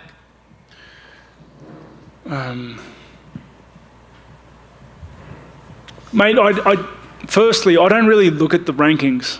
I don't really, unless you're the next guy I'm fighting, it doesn't matter. Or unless you're in possession or the objective at the end of the game, then it doesn't matter. And so with the movements and the new blood and everything else that's happening in the division, it's cool. It's cool. But in terms of, you know, staying at the top, I guess I have drive. My family and my kids, they give me the drive I need, unlimited drive, unlimited fuel to do what I need to do. And my coaches are always pushing me to get 1% better every single day, to try and inch out new angles of my game so that every fight that I go into, you see a better version of myself. And I'd like to think that that's exactly what has been happening. In terms of your skills, what's one thing you're very proud of that you've gotten good at since you've been a top contender? Mate, I'm proud of all my skills. I think my skills across the board have gotten much better. I'm proud that I've started mixing up the takedowns a little bit more in fights, just to, you know, mix things up. But yeah, my entire skill set has been increasing. Thank you. Robert, just over here. You said that Dricus is the most dangerous to date because of that unknown, but what do you think the difference maker will be for you in terms of your strengths against Dricus? And is there anything that you feel that you need to be aware of, anything specific with him? I've got to be aware of everything, you know. Like, fights can be as simple as zigging instead of zagging, right? I'm going into this fight and I'm going to put my best foot forward. I'm going to do the things that I've trained for months working on to make him worry about my strengths and to create holes and opportunities in his game. That's my general plan with every fight, is to create holes and opportunity. And this fight is much the same. And I know you don't want to look past Saturday, but a win here will get you another shot at the title. How much does that mean to you, and does that put pressure on yourself? Mate, no more pressure than there's always ever been. Every fight someone says, like, is there pressure? What about this? This fight gets you that way. It pushes you in this direction. You get, mate, winning is enough pressure. There's no need to add sprinkles on top. By you not thinking further ahead, you know, past Saturday, is that another way of you dealing with that and not having to think too much about what this brings? Perhaps it might be a way that I deal with the pressure. It's just like not worrying about it, not having expectations of what the future holds. Because no point making plans for Sunday, you know, if you don't make it out Saturday. And just lastly, can I get a prediction for the main event on Saturday? Oh, that's a tricky one. I'm going to back Volk. Got it, right? He's, and I do believe he's a powerhouse of the game. I really do. But Yair, in his last fight, looked possessed. I think he brings a different angle that Volk hasn't had to deal with, which is the kicks. But that's not to say that Volk doesn't have the skill set to nullify those. I think, yeah, I'm very interested in this fight. I'm going to back Volk. He's got to be the favourite in this fight. But, yeah, it's going to be a tough one. Thank you. Robert, back here, back left. Quick question for you. You know, you talked at the beginning about, you know, nothing but easier than fighting with house money and how dangerous a man is that has nothing to lose. This is the biggest betting favorite you've been in your time in the UFC. I'm kind of just curious, like, do you think that is deserved? Do you, like, kind of just curious your take on the betting line being as big as it is? Mate, what do the odd makers know? That's a good question. And then, yeah, the other question I have for you, obviously in Las Vegas, just kind of curious what your favorite things about Las Vegas are. Mate, I love Las Vegas. I love fighting here. I really do. It does feel like a home away from home at this point just because I've been here so many bloody times.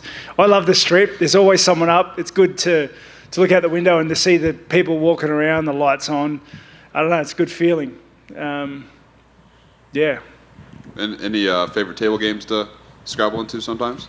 Say that again, say? Do you have any favorite casino table games to get into sometimes? Mate, I used to enjoy gambling, the odd punt, the odd roulette, the spin of the wheel, the odd roll of the dice. I enjoyed it until I realised that I'm not willing to lose enough to make any money that matters.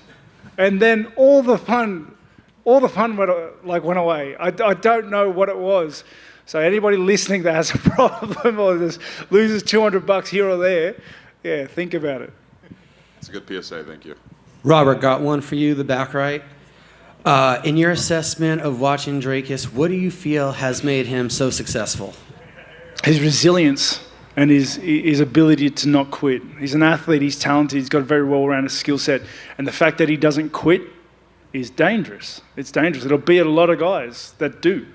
And you've seen that time and time again in his fights. He's been so close to losing and then scraped victory because he doesn't quit. And then his opponents do. Has that almost posed the challenge to you then to see if you can, so to say, break him?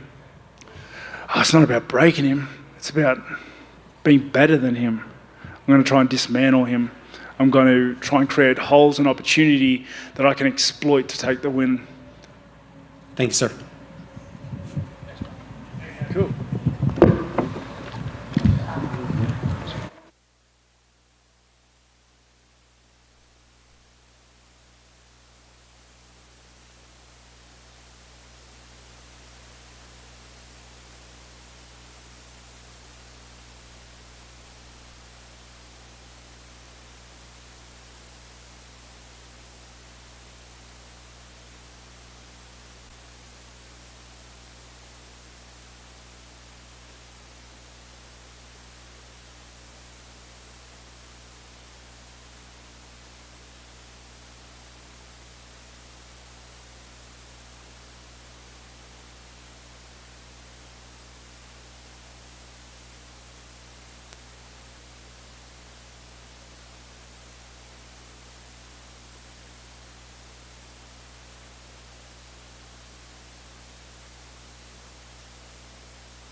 ¿Ya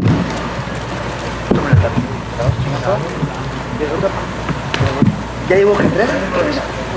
9, dijiste que 9 son.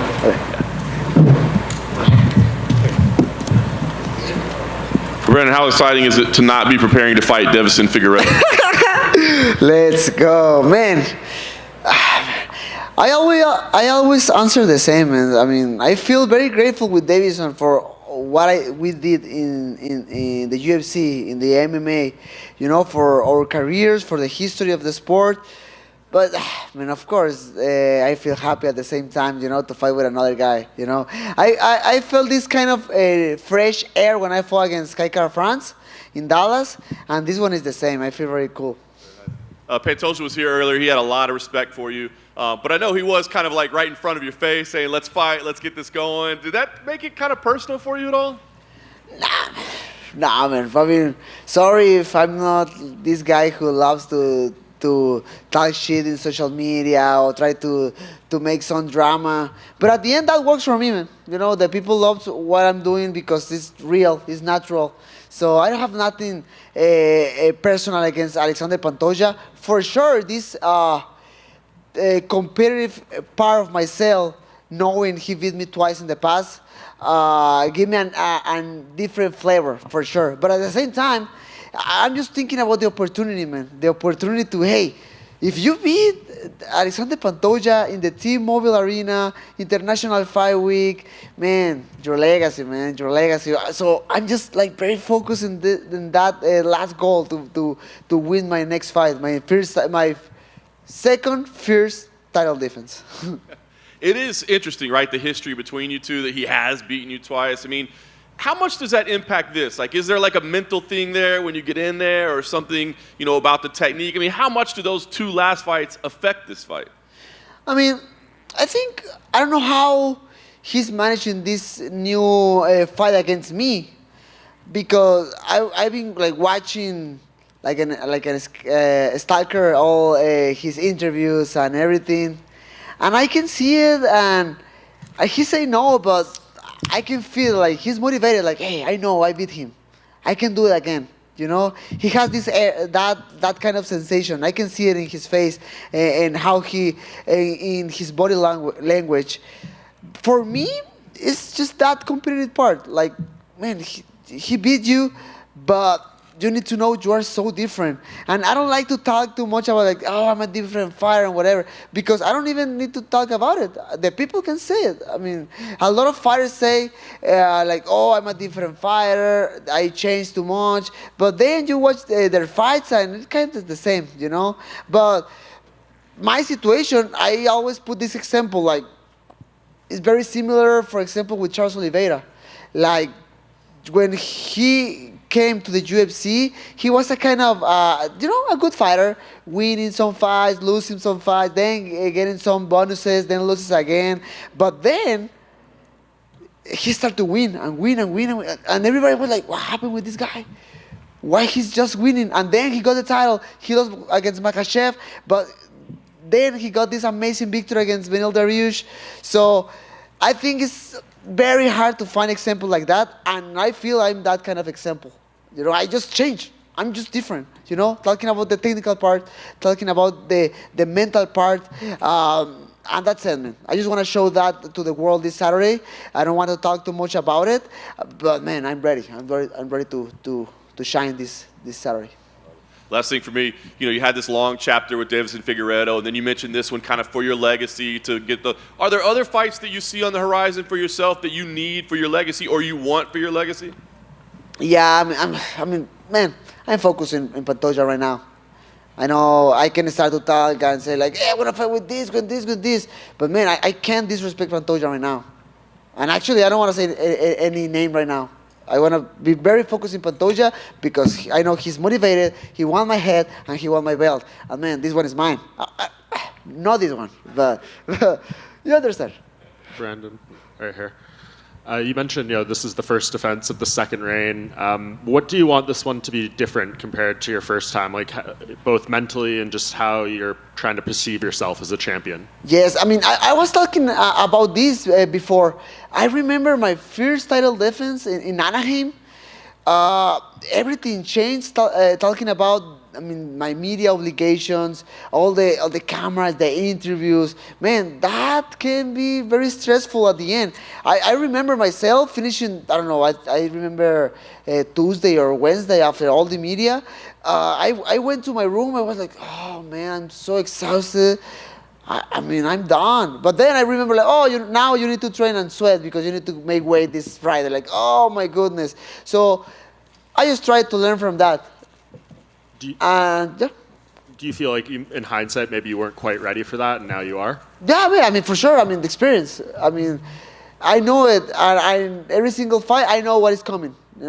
I speak English, I speak Spanish, so I know every single interview is both languages, for example. I'm just doing examples.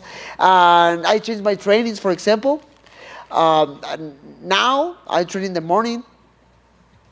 And I spend all my energy in that training. Then I go for the media.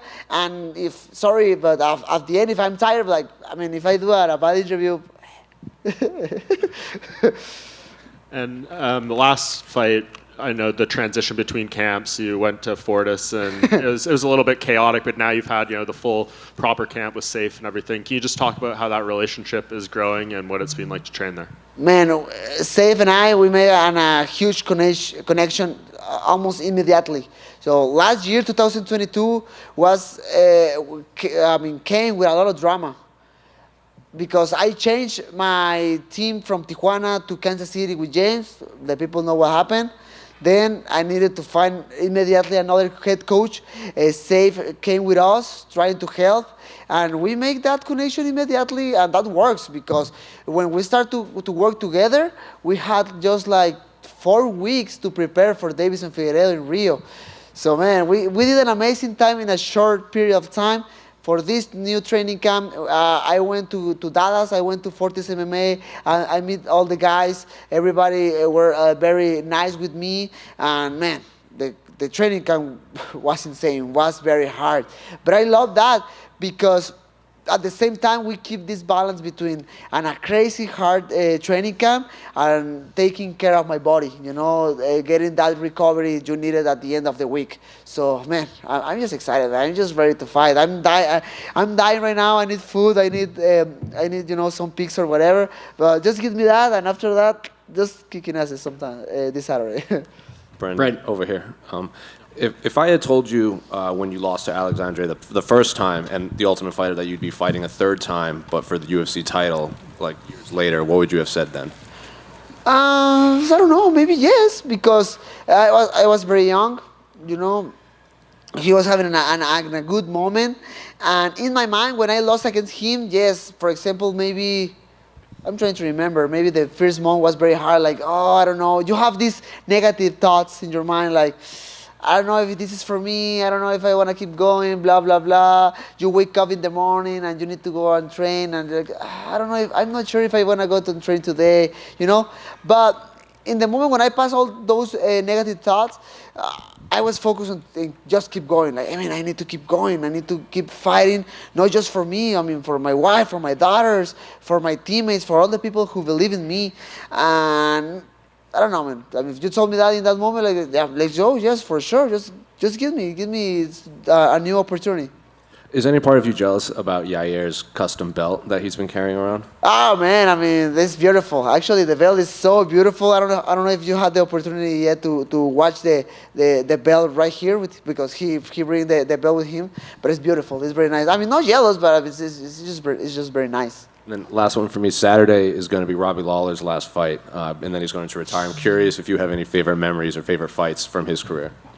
Of Robbie? Of course, man. That one with Rory McDonald's, if you are a huge UFC fan, you can't forget that one.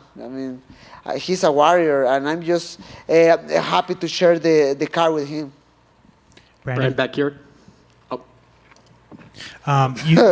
You called out Henry Cejudo a few times.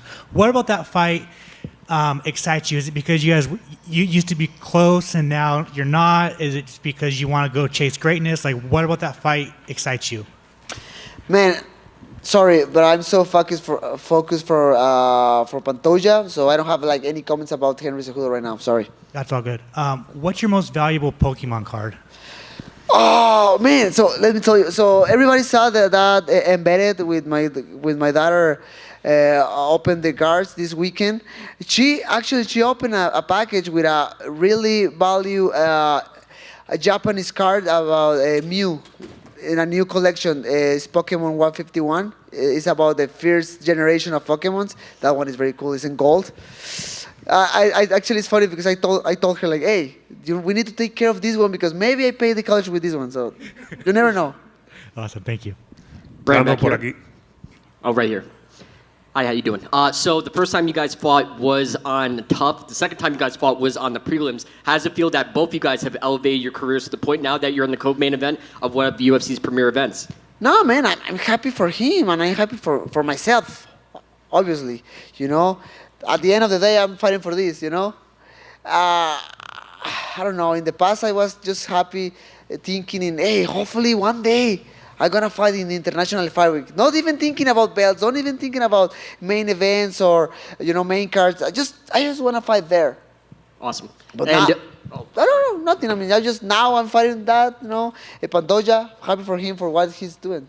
And there's 3 teams that are guaranteed in life, death, taxes, and both of you guys put on exciting fights. So as far as the fight goes, is there a level of importance of stealing the show, putting on an incredible fight, or is it about beating him and keeping it about, is pleasing the crowd one of those top priorities as much as keeping the title?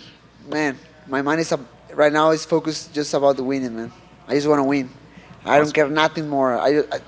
Man, I'm just so focusing win, man. Oof, just to think about winning right now, my skin, man. I just want to win. And one more question from me. So this is the first time fighting in Las Vegas in 3 years. How's it feel to be back, and how do you feel about the reception you got? Man, I'm expecting a lot of Mexican flags around the arena, around the T-Mobile this Saturday. So the first time was against Kaikara France, 2019. That was cool, but I think it was the second or third fight of the card. The last one was at the Apex against Davison with no crowd for the pandemic. Now we came in a different way for sure, and man, I'm expecting fireworks from the people. Thank you so much. Fernando, por aquí en español, por favor, buenas tardes, buenos días. Ya tú tuviste una rivalidad muy grande con Figueiredo de 4 peleas. Sí, señor. Esta es una tercera también, es otra rivalidad dura. ¿Cuán similar y a la misma vez cuán diferente es esta serie de peleas? Si la comparas con las que tuviste con Figueiredo, ¿cómo la ves tú? ¿Similar y diferente? Claro, mira. Brendan, you've had 4 fights against Figueiredo, and now you're going into your 3rd fight against Pantoja. Again, another series of fights. How do you compare? What are the differences between those, and what are the similarities between those? Tienes que desquitar el cheque. Para que le entiendan, para que todos. Claro que sí. Pues mira, vengo de esta rivalidad muy loca con Davison que duró básicamente 2 años. Por ahí esta pausa con Kaikara France en Dallas. Pero, 2 años intercambiando palabras con Davison en redes sociales, las entrevistas, el estrés, el campeonato. Obviamente de que Davison estaba bien duro y que las peleas fueron complicadas. Entonces, no te voy a negar que a pesar de que voy a otra rivalidad, esta pelea me da un aire de frescura. Simplemente el hecho de haber estado en un campamento donde entrené diferente, hice un plan de pelea diferente para otro peleador específico. Sí te da como que cierto aire de ligereza, de frescura. A la vez pensando en que sí, entiendo y tomo muy en cuenta el hecho de que ya es Alexandre Pantoja un rival que también pues conozco de cierta manera, ¿no? I've had a rivalry of basically 2 years of Davison Figueiredo, not just the fights, but also exchanging words on social media. Really, it took its toll, except for the break against Kaikara France. It was pretty much it all the time. And although this is, it is a series now, I do have to say there's a refreshing aspect to this, just training for a new fighter, getting ready for a new challenge. There's something light about doing that, so it's a pretty cool thing. ¿Cómo te preparas mentalmente? Porque con Figueiredo fuiste intercambiando resultados, pero cuando vas contra alguien que te ha ganado 2 veces, de la manera que haya sido, mentalmente, ¿cómo te preparas? Campeonato mundial, a defender tu corona, pero es alguien que te ha ganado. ¿Cómo llegas tú al entrenamiento y cómo llegas a esta semana de la pelea? How do you prepare yourself for training? I mean, you actually have this ups and downs against and the flow ebbs and flows against Figueiredo, but in this case, you're fighting a fighter that actually beat you twice. So how does it change in that sense? How do you go? What's your mindset coming into the camp, and what's your mindset coming into the fight? Claro, mira, es obvio que tomo en cuenta ligeramente el hecho de que perdí con él. No lo puedo borrar de mi pasado y es un hecho, ¿no? Pero partiendo de ahí, lo único que he tratado de hacer para este nuevo combate es aprender de qué hice mal, de qué hice bien y qué hice mal en esos combates, ¿no? Porque a pesar de que pierdo y que sé que cometí muchísimos errores, hay cosas que todavía logré hacer de buena manera. Entonces, solamente trato de agarrar la experiencia, trato de agarrar toda la madurez posible, de ver esto como un nuevo reto y no enfocarme tanto en la derrota, sino ver esto como una forma diferente y nueva de seguir formando mi legado. Creo que es lo más importante, ¿no? Es lo que comentaba ahorita en inglés, de que, hey, o sea, esta oportunidad es de que, hey, vas a ganarle al tipo que te ganó en el pasado, en International Flyweight, con la arena repleta de posiblemente banderas mexicanas. Siento que esta va a ser una oportunidad muy chida. Se me pone la piel de gallina cuando nada más pienso en eso. Of course, I can't forget the fact that I had lost the fights. You can't delete that from your past, but I do look back on those fights and I see the things that I've done well and I think that I didn't do so well, and that even though there are losses out there, there are things in there that maybe that we can keep for future fights. And again, just like I was telling everyone in English, this opportunity, just, hey, fight this guy who beat you twice, beat him here, beat him to keep the title, beat him in a full arena, International Fight Week, possibly full of Mexican flags. I mean, I just try to see it as a new challenge for me. Brandon. Para seguir el español, Jesús Aguilar, Yasmín Jauregui, tu gran amigo Edgar Chaires, Yair Rodríguez, Brandon Moreno. La gran fiesta de UFC con 5 peleadores mexicanos. ¿Cómo te sientes? Just to follow the questions in Spanish, you heard it. You got Yasmín Jauregui, you got Edgar Chaires, you got Jesús Aguilar, you got Yair Rodríguez, and you have Brandon Moreno. What a party full of Mexicans. How do you feel? Mira, antes que nada, pues ya he tenido este tipo de momentos en el pasado, ¿no? Cuando compartí cartelera con varios mexicanos en Ciudad de México, la cartelera de Anaheim, por ahí estaba Silvana y por ahí me olvido de los demás, pido una disculpa. Michael estuvo, si no me equivoco, a lo mejor no mexicanos, pero compañeros.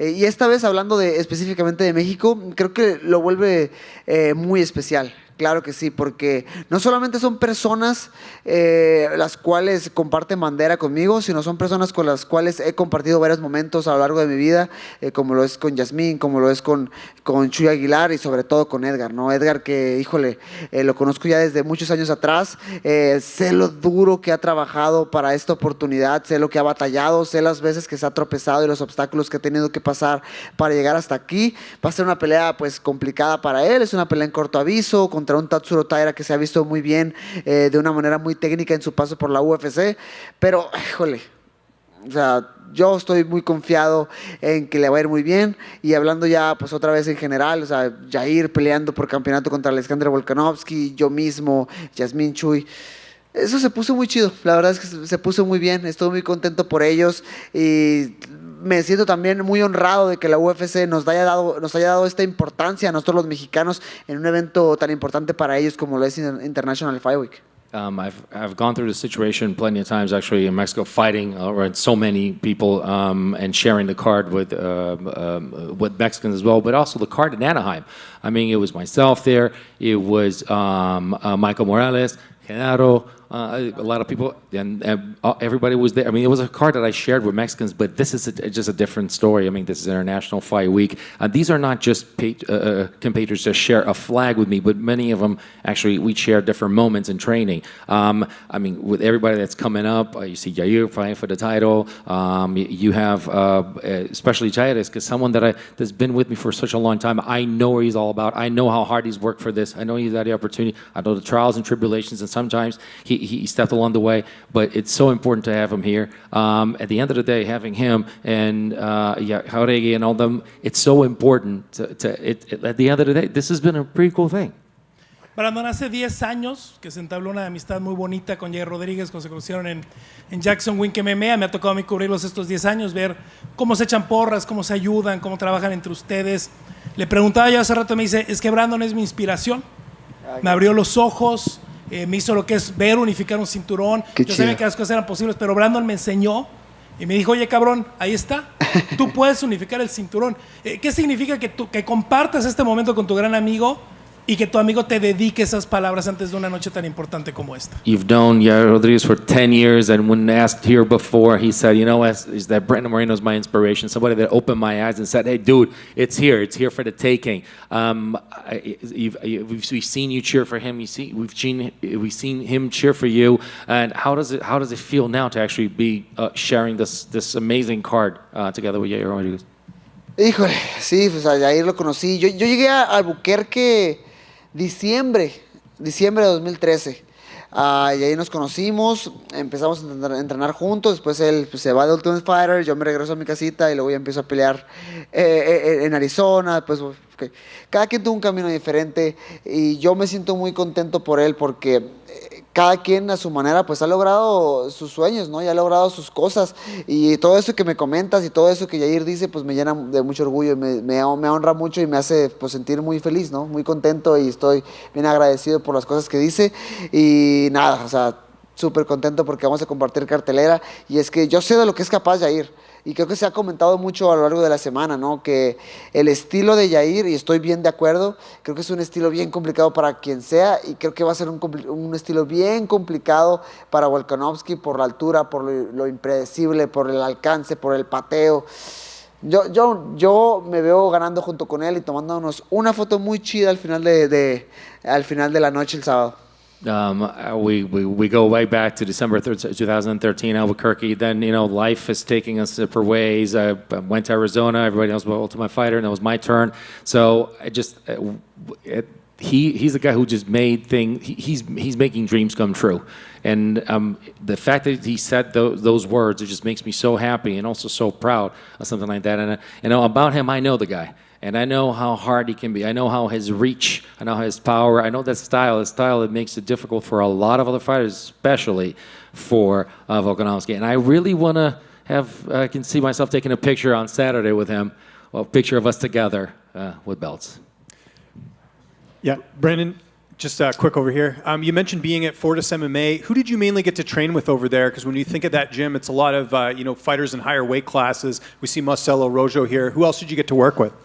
No, Marcelo is, he's not a fight right now. He's going to fight coming soon in July 15th, so he's in shape. He's making weight. But there in Dallas, I had two specific training partners. Nick Piccinini, who is All-American in wrestling. He helped me like a lot. And another one was Ian Eggbrook. ¿Es su apellido? Eggbrook. I mean, all those guys helped me a lot. Gave me a lot of hard sparring sessions. And man, I feel really prepared. Hopefully they will be very cool if they stay here, but they came back to Dallas. But man, I mean, Nick and Ian, those guys helped me a lot for this preparation. And just last one from me. Have you been given any indication who will fight the winner of this? Is it going to be Brandon Royval or Amir Albazi? What do you think sort of will be next for the winner of this fight? I mean, I think Brandon Royval is actually here, you know, for a backup as a backup fighter. So after this fight, yeah, I mean, I'm not even thinking about the future, but yeah, I mean, Royval is there. Brandon, back here to your left.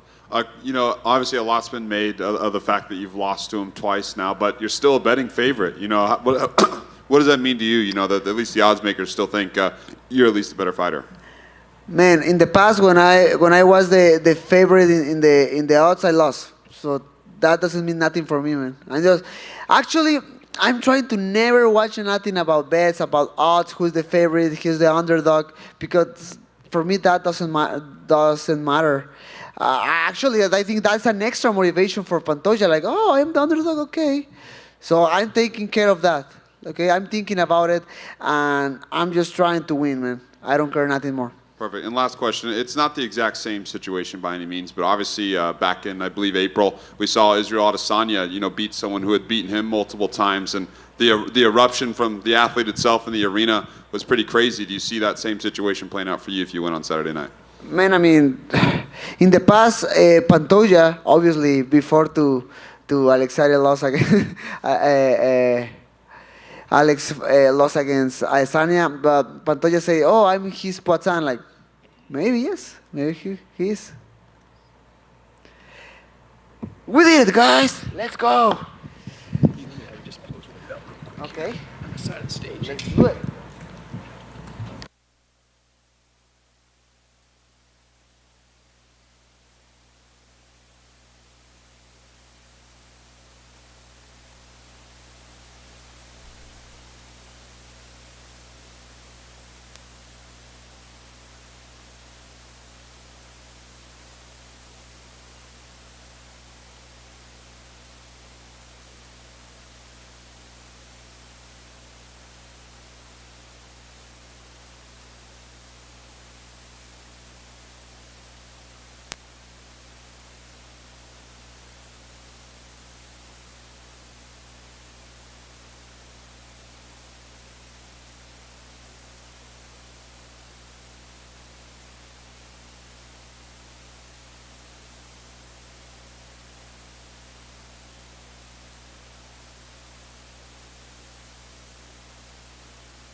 Well, Alex, you've obviously been at the top of the sport for quite some time now, but International Fight Week, main event, I mean, is this an extra special week for you? Yeah, it definitely is. It's always good to fight on International Fight Week, but to be headlining, something special. Yeah.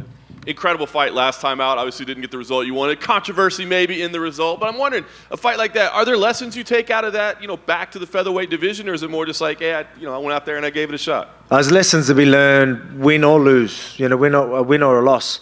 It's play on for me, honestly. Like, that camp was great. I definitely leveled up in some different areas.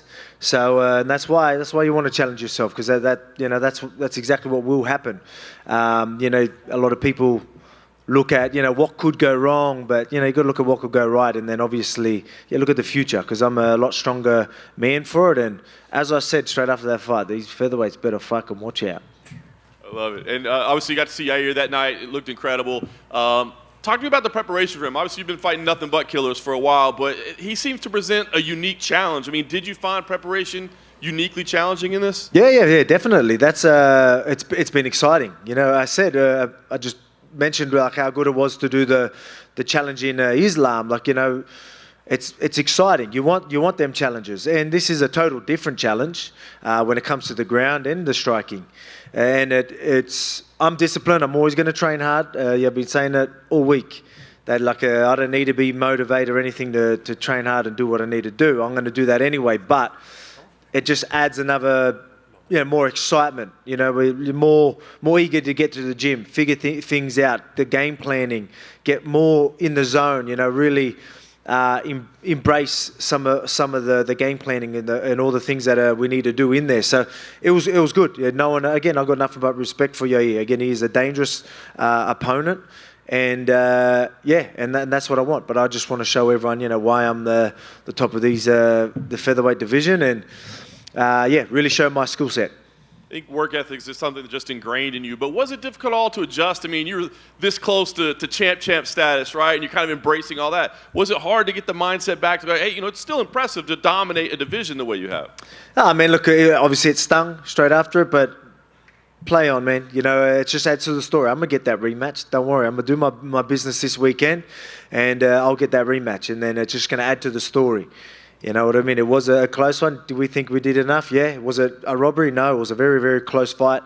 I know that, but I showed you guys and I showed everyone that or I definitely wasn't going to get ragdolled like everyone thought. I ended up on top and really put it on him. But the next one, I'll take that win, and it's just going to add to the story. Last thing for me, and you kind of touched on it there. I mean, a win here obviously would be huge. I know you were impressed with Ilia Topuria. I mean, do you want to continue to defend this belt? Or I wasn't that impressed. Yous were. But, I mean, I'm glad that everyone's impressed because, again, that'll just hype up a future fight. Just, but I've got more of a threat in front of me this weekend, so I'm going to pay attention to that. If Ilia wants that smoke, it's going to be good because I know he will talk that trash, which is fun, and punching people in the face that talk trash is so much better. Alex, just going off that, why exactly weren't you impressed with Ilia? What did you see that we perhaps didn't see in that fight? Well, mate, I can't give too much away, right? I think, I think a lot of people could probably touch on some of the things, but put it this way. People don't look like that when I'm in front of them. You mentioned there about the people talking trash. I'm assuming you weren't that impressed with his prediction that he would beat you in the first round, should you mean? Yeah, dreaming. Okay. With the Islam fight, is that one of those fights where 25 minutes in there with him gives you such a good game plan and blueprint for how to beat him the second time? He's one of those guys that once you compete against him, the first time you know exactly the adjustments you need to make for the second fight. Mate, I knew what adjustments I needed to make as soon as I stepped out of that octagon. Straight away I was like, man, I wanted that rematch right now. Like, I know what to do. But yeah, everyone knows I'm good with the rematches. And yes, they're just right now. Again, I've got to focus on Yair Rodriguez. But that'll come. Yeah, with the Rodriguez thing, you're going from lightweight back down to featherweight. I saw in some of your pre-fight stuff that you were saying you felt a lot sharper and more explosive.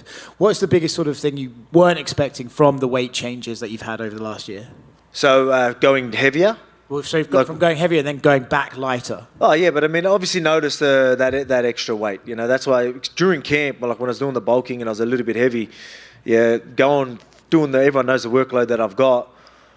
It was at the end of the week, my body was definitely feeling it, carrying that weight and wasn't obviously moving as much and just definitely warn you that little bit more. So halfway through the camp, I'm like, I want to be a little bit lighter. I want to be, because I reckon I'm going to be just as strong anyway, and I'm going to be fast. So we found that perfect weight, and that was a little bit lighter. So I wasn't too much heavier than I would be this weekend, to be quite honest. Not too much anyway. But it feels good to be at featherweight again and being as sharp as ever. So definitely that bulk made me stronger though. That camp and again rising to that challenge, to that occasion, definitely put some of my skills on a whole nother level. In some of the footage you put on your YouTube channel ahead of this fight, I've seen some spinning kicks from you that we haven't necessarily seen a lot. Is part of you kind of like, I'd love to knock out Yair, the spinning kick guy, with my own spinning kick? Mate, I do beat a lot of people at their own game, so you never know. As I've been saying, Taekwondo Volk is coming for fucking everyone. Excuse my French. Right here. A lot of talk going into this card about like Robert Whittaker maybe making a quick turnaround for Sydney. Is there any interest on your behalf to do that? I know you said you want to be active, or is that maybe too much with like championship fights? Oh, I mean, it wouldn't be too much. There's a couple of hurdles there. Like obviously making sure you got the right opponent, making sure there's no injuries and little things like that. But so Emma's my wife is due like 2 days before the Sydney card. So there's another little hurdle there. But you know, we're talking to doctors, maybe induce a week earlier, or you know what I mean? Like we'll see what we could do. With all the stops. If we do get Islam and Charles again as the next lightweight title fight, do you expect that to go similar, or do you think maybe we get a different result this time? I expect that to go similar. And that's no disrespect. Well, I mean, obviously, Charles is very dangerous. He can always catch him, but I think Islam's style, he's patient. He doesn't take unnecessary risks. So you need to, put it to him in different ways than just hoping to land something, just one shot. I think so. And I'm not saying that's all how Charles fights. I just think, look, Islam's good. He's well rounded. You know what I mean? A lot of people are trying to say, we found a chink in the arm, or he's like, I've figured the puzzle and all that. That's me. That's because I was in front of him. He is as good as you were saying, but I just told you that how good I am, and was going to show you that. But again, every time I talk about it, I'm just like, fuck, if only I got my hand raised, it's so much better conversation to have. But yeah, I see it being the same. So I'm the guy to take that belt. If Charles did win, would any of you be disappointed? Like, is going back to 155, is it about beating Islam or the belt? What's more important to you? Beating Islam.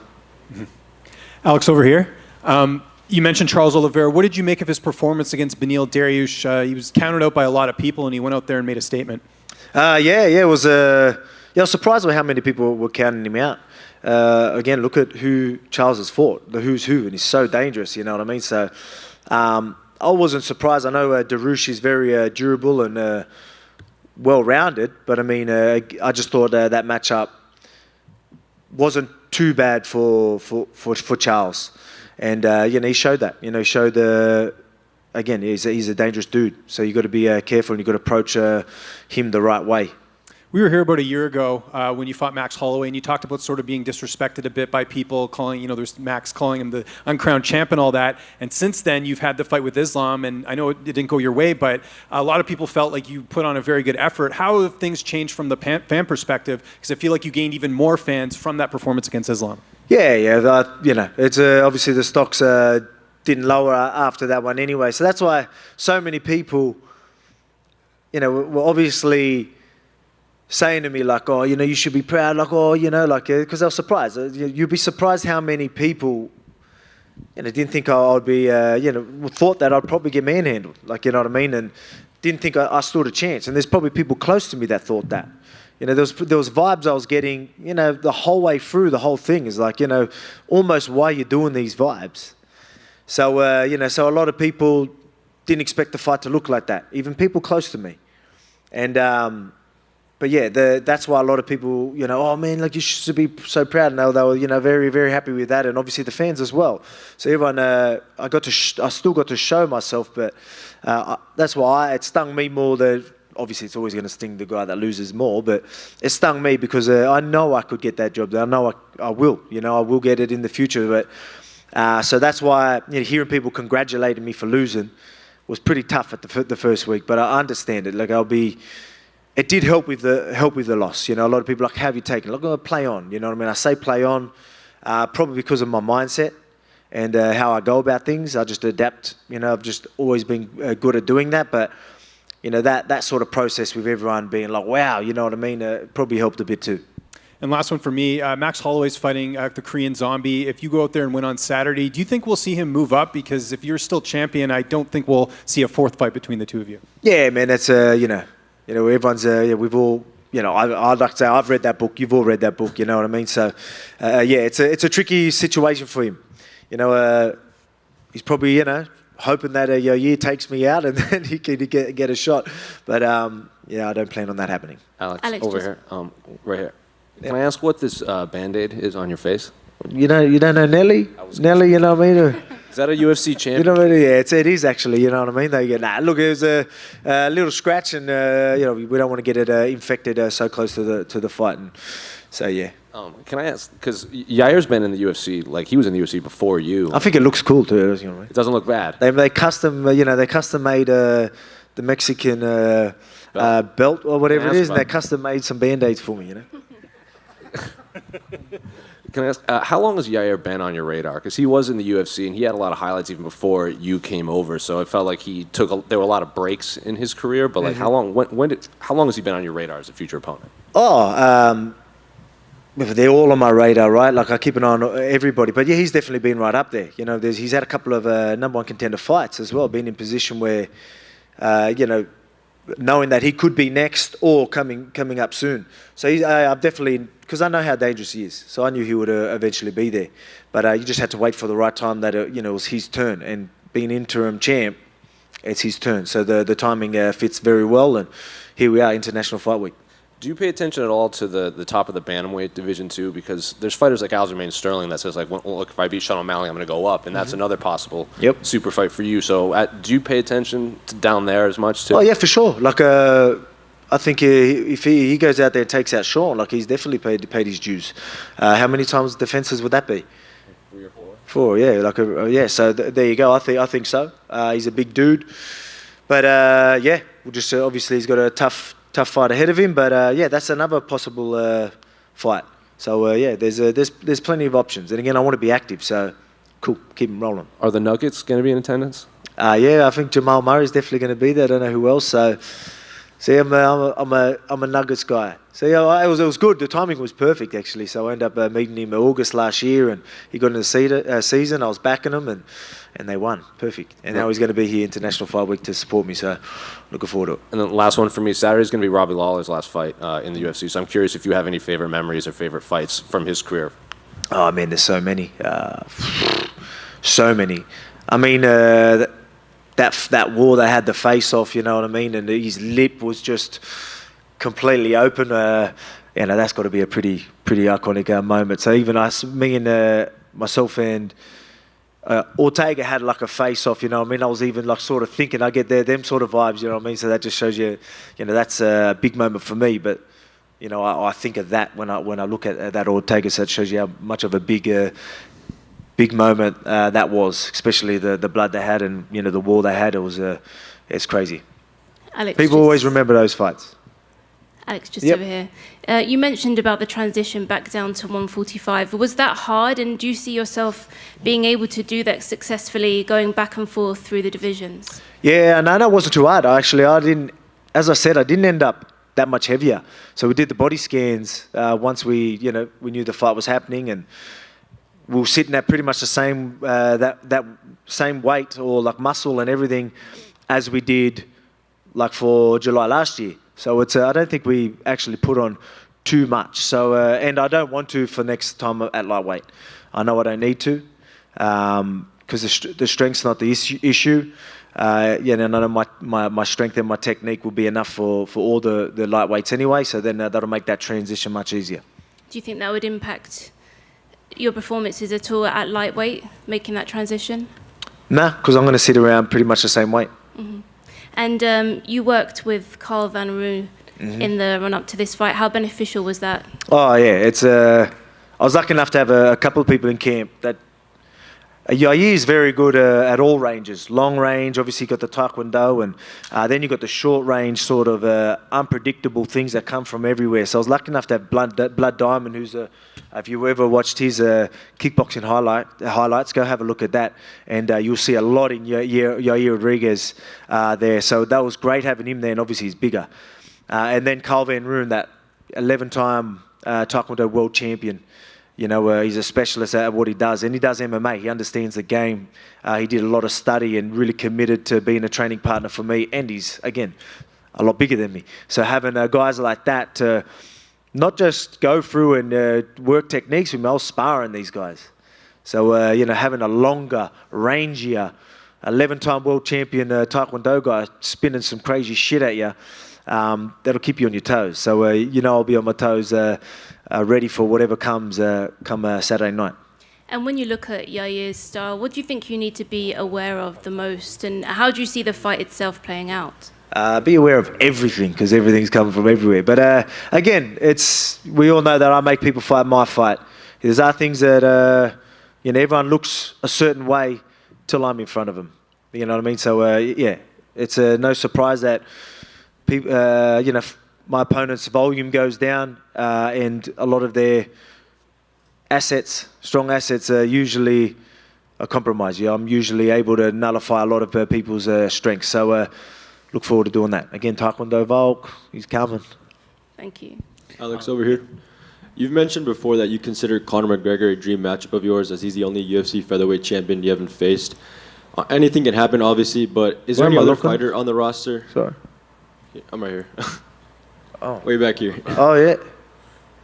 Oh, at the back there. Sorry, mate. Yeah, there you go. Did you get that first part? Or? Yep. Okay, so anything can happen, obviously, but is there any other fighter on the current roster within the featherweights or lightweights that you would love to face, or even a past fighter that you would have loved to share the cage with? Oh, yeah, there's plenty, but there's a lot of fun fights at lightweight. You know what I mean? So you never know what the BMF is going as well. Maybe BMF. We'll go what? Get free belts. You know what I mean? Get a BMF. Get an actual champ that. I don't know. I think that'd be cool. Get some credibility on that BMF belt. Having a champ that goes in there and takes it as well. So I think that's another option. There you go. I mean, they're great fights as well. So there's a reason why they're getting it. They're exciting, big names. So yeah, there's a lot of exciting fights. But I mean, these are fights that can definitely happen in the near future. That's awesome. And you were talking about your teammates, but you got to watch one of them, Craig Jones, compete on the Fight Pass Invitational. How special was that to see him compete and win, and even walk out to your song as well? Yeah, that was cool. I didn't expect that. I didn't know he was going to walk out to the song. But yeah, good. You know, he didn't.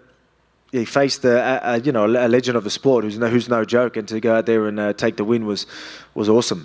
Beautiful way to start the week.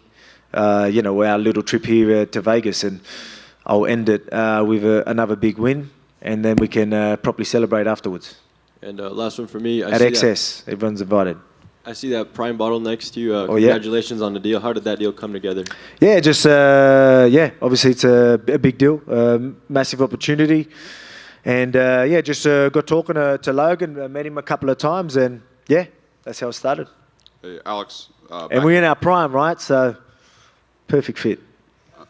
Back left here. Yep. Quick question for you. You know, as big of a betting favorite as it really comes in terms of a champion fighting a number one contender, let alone an interim champion, you know, how does it feel to get this much respect from the odds makers?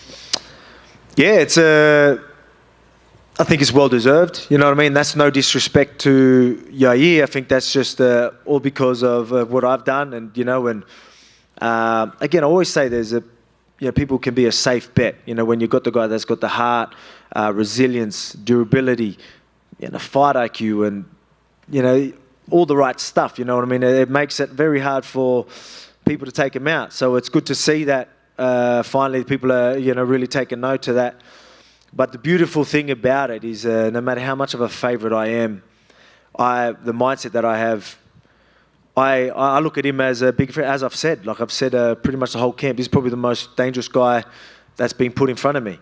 So I can completely zone out everyone's thoughts on how they think this fight's going to go, because I see these problems, I see these challenges, and that helps me really prepare, and that's why you'll never see me underdone every time I step in that octagon. Awesome. And then last question for you. You know, in Las Vegas, anything you particularly enjoy about Las Vegas? Everything. I enjoy everything. I mean, I was asked, what I love about it and what I hate about it. I love and hate both of them. Right now, while I'm cutting weight, not being able to eat and really, really enjoy Vegas, I hate it. But then straight after the fight, I'm going to love it. Alex, you mentioned earlier Yair's custom belt that he had up there. You know, the interim belt itself rubs a lot of fans the wrong way, but he's sitting up there with an interim belt and the custom belt both in front of you.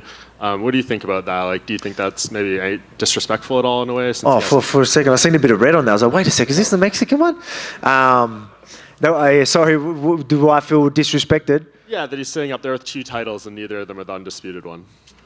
I don't care. You know what I mean? I know I'm the champ. Everyone in here knows I'm the champ. The world knows I'm the champ. So it doesn't faze me one bit. As I said, and that's no disrespect to Yair Rodriguez, but, mate, make the most of it. Enjoy it while it lasts, because I plan on winning this weekend. And just last thing, what did you and Mel Gibson talk about? No, man, just, he's obviously a fan of the sport. You know, you see him at a lot of events. He's been at a couple of my events. And just said that he loves seeing someone that's, I think his words were excellent at their craft. Something like that, just sort of stuff like that. And obviously I've said I was a big fan, and it's cool to have Braveheart saying shit like that to you. Hey, Alex. I just wanted your thoughts on Ilia Topuria, him as a fighter, and just his fight with Josh Emmett. Do you feel like he's next? Yeah, I think they've all hyping him up. A lot of people are asking me about him. So yeah, keep honestly keep my contenders, top contenders away from him, because I might not be facing him. You know what I mean? Like, again, use saying he's the guy, and well, yeah, cool. Well, that's good. Let's keep him away from everyone, so he can. If he's going to get a whooping, let's make it from me. Thank you. No worries.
Well, Robbie, have the emotion set in. This will be your last media day. I know this is normally your favorite part of fight week, and this will be the last time you really get to enjoy it. Yeah, exactly. No, everything's good. Nice when this kind of stuff's over. I bet. I guess talk through how you got to this decision that this will be the last one, right? You've been toying with it for a while, but how did you decide, yeah, this is going to be it? It's just a feel I got. It was just over time. I'd been doing this a long time, accomplished a lot, just felt it was time. Right. You know, you're so beloved in the sport. I mean, do you get a chance to see that? I mean, we see it from the outside looking in. Do you sense that respect that you have? It's almost greater than I've ever seen in the sport. Yeah, it's kind of crazy. I actually try not to focus on it because I don't. It's like one of those things where I created this like gap between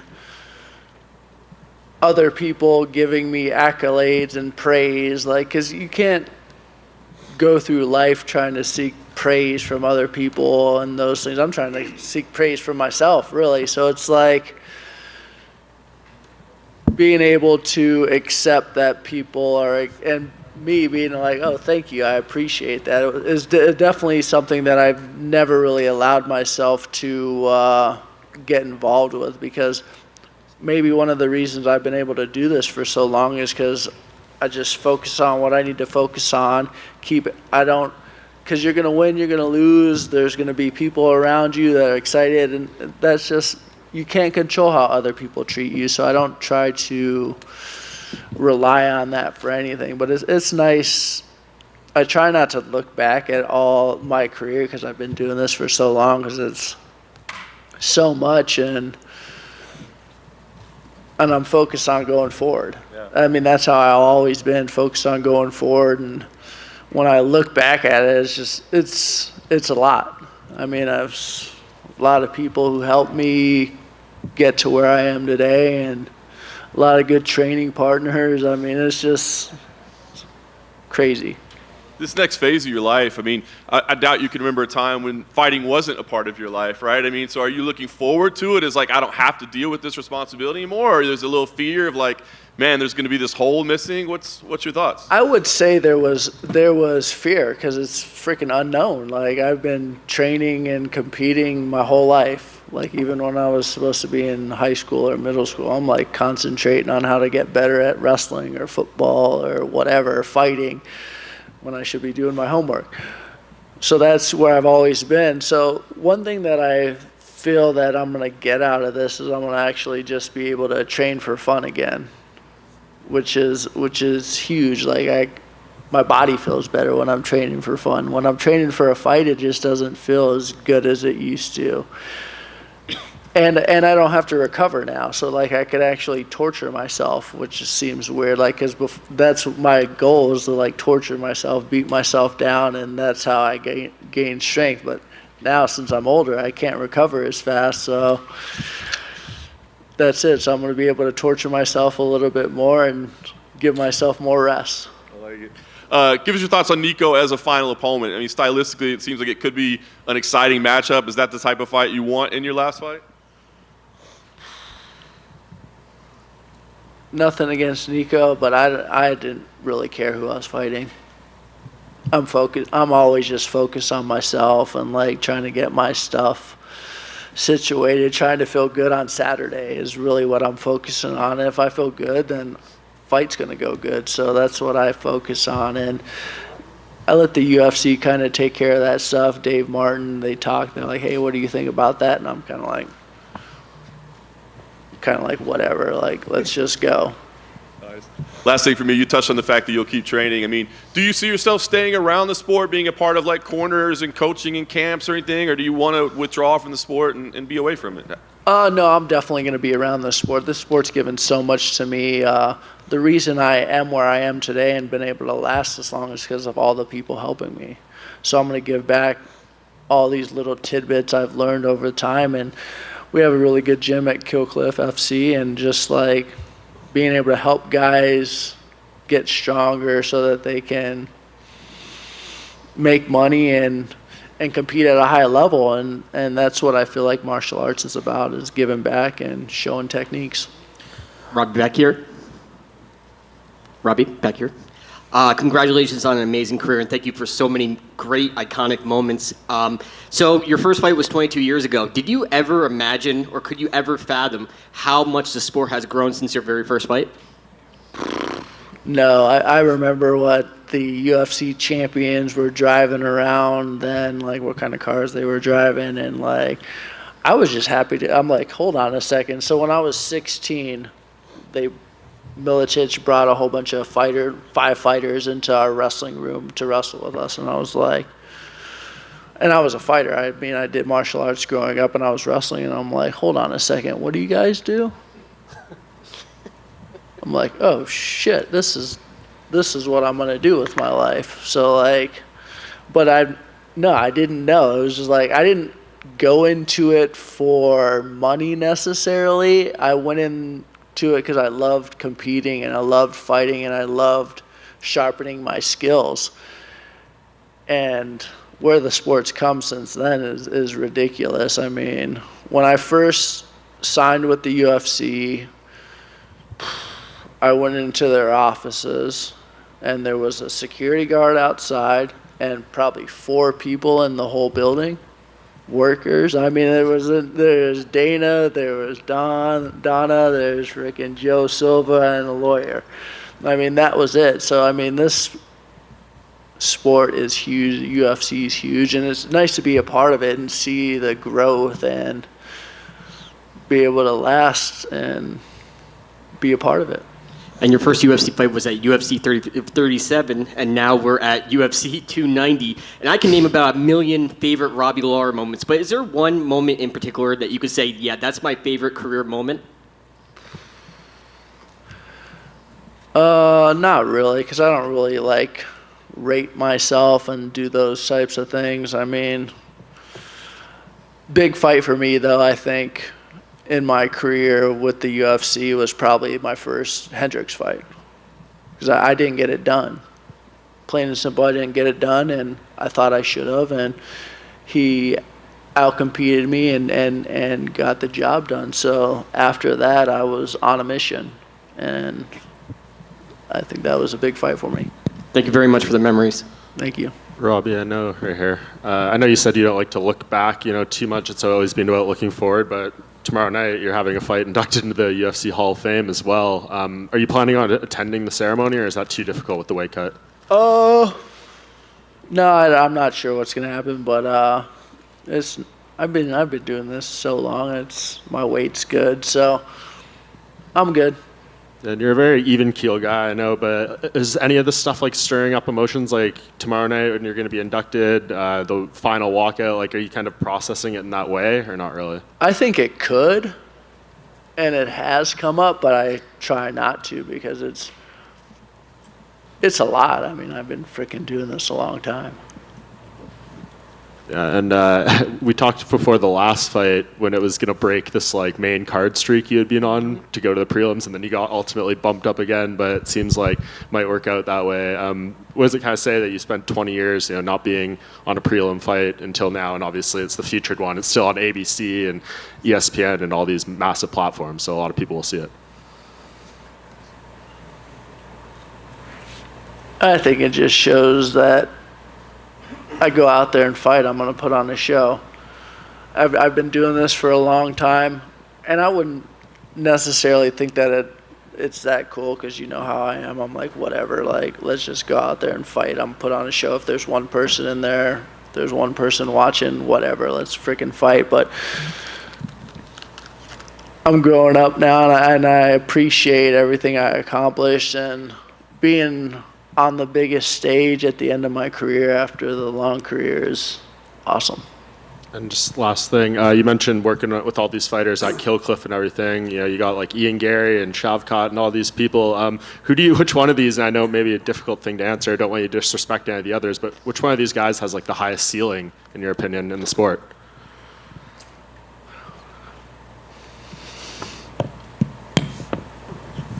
I would just say whoever is willing to put in the work and stay focused and not let the media, not let hype drive them, and who can stay grounded and focus on what they need to do, because it's a long road. I mean, And if you want to stay up there at the top, you got to focus on the little details, and you need to keep everything simple and not think you're hot shit.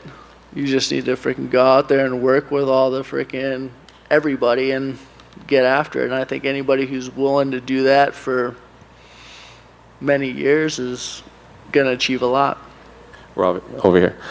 Robert Whittaker was in here earlier, and I was asking him, like, maybe some of his favorite memories of you, and he said that when he was at welterweight, he saw you fight, and his first thought was F fighting that guy. He also said that when he watches you fight, he thinks that if you could, you would bite your opponent. So I'm curious what you think of that assessment. I appreciate it. I don't think I'd bite. I'd probably headbutt. I'd probably eye gouge, really. Like, I mean, I would bite. I don't know. Then, the final one for me. When you look, like, now that you're putting your career to an end, there's still fighters like Matt Brown. He has the knockout record. Jim Miller has the win record. And he wants to now fight on UFC 300 because he fought on UFC 100 and 200. Nice. Do you look at, like, that generation of fighters that came up with you, and, like, there's just like a different camaraderie with all you guys that came up during that Zuffa era through the Reebok into the ESPN era?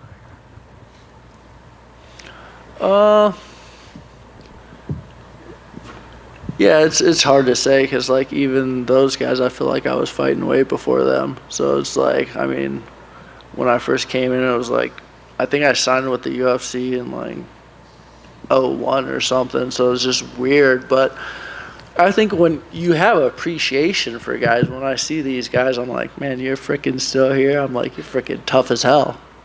Because just the training camps alone, like, you don't realize to be here for this long, the training camps alone, keeping your body, keeping focus with everyone pulling at you. Hey, you got to go here, you got to go here. Let's go do this. Your buddies want to hang out with you. It's just, you need to stay focused. And guys who have done that for a long time, I really appreciate it. Robbie, so much of your early years, of course, back in the Quad Cities, Bettendorf, Iowa. How do you look back now at those formative years for you?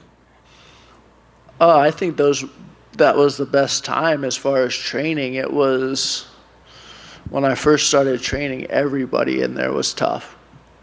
And I don't mean tough technically, I mean just tough. If you were fighting in 2000, then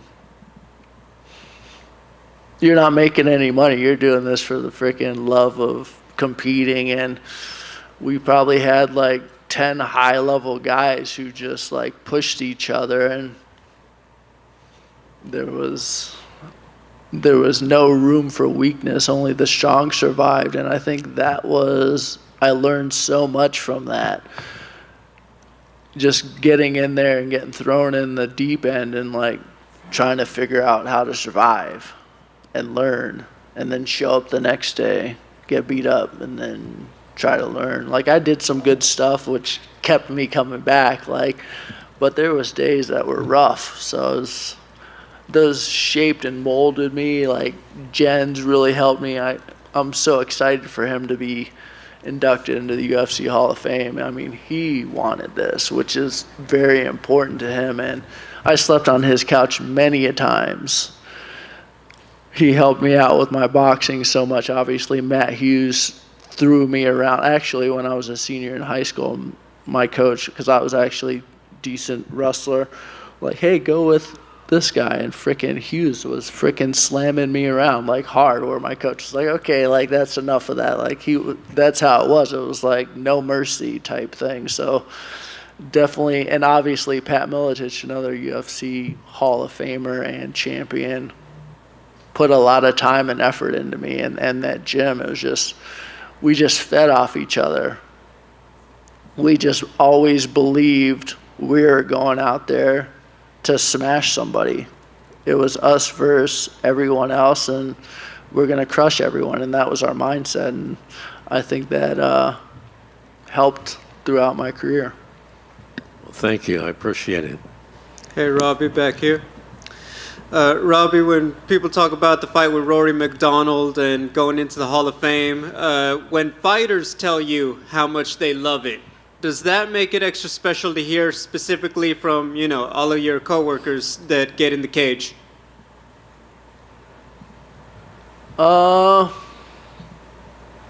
Yeah, I mean, I'm not quite there yet where I'm like still like absorbing like other people excited about things I've accomplished, but as I get older and like I'm like trying to figure out how to, like, you know, I'm just out there competing, just giving it my all, and it's what I do, and I mean, I guess it's nice, but I'm happy with how it was so long ago too. I'm like on to the next thing, but it's just weird for me to,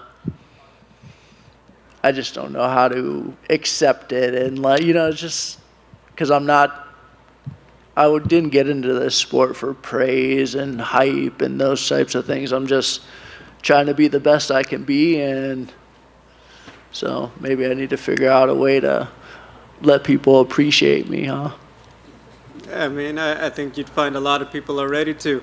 To talk about that, when Rory came to Kill Cliff, fans were wondering, is it a little bit like Rocky 3? They ended up having a third war behind the scenes in the gym. Can you speak to any of that? How good did any sparring session get with Rory when he came over? Oh, no, I don't usually go hard anyways, and he doesn't usually go hard in his sparring. So it's about getting to your spots and having your feet underneath you. He's a very technical fighter, really good on the ground, so I learned a lot of stuff from him. But he's actually very analytical, so like his sparring sessions will be more about working on certain things, which is kind of how I fight.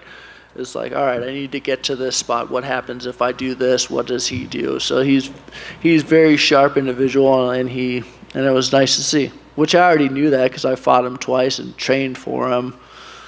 So it was. Final question. There's only one you, but if you were to point out one of the guys on the roster and say, you know, that's the next Robbie Lawler, savage, unbreakable, always brings it, love of the game, is there a guy you would name? No.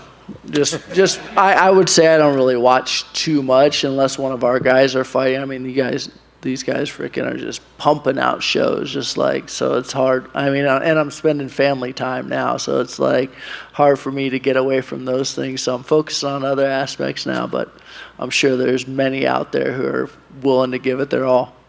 Robbie, over here. You sort of talked a little bit about it. Is coaching kind of what you're going to be doing in retirement? Is there any other things you're looking to do now that you're not going to be having to train for a fight? Yeah, and I mean, that I've been coaching for pretty much my whole career, because that's kind of what you do. Like, even when I was training for fights, I was at the high school, like coaching wrestling, coaching other fighters, just giving little tidbits here and there. But yeah, we have a gym, Kill Cliff FC, and I'm going to help those guys fulfill their dreams, and wherever they want to go, I'm going to. Henry Hoof and I and Greg Jones and all the coaches over there are doing a great job getting these guys ready. I mean, we've got a lot of really good fighters. So martial arts is about giving back, and I think all sports is about giving back and making life easier for others. All this knowledge that I have, there's no sense keeping it to myself. Leading up to this fight this week, did you have a lot of the guys from the old Militich camp reach out and kind of congratulate you or anything? Like, has Pat talked to you or anything? No, not here and there. I talked to Jens here and there. I talked to Pat here and there, but I actually called Jens about a computer question for my son. So like he's good for everything. We don't need to talk about fighting all the time. And you talked about some of the up-and-comers at your gym.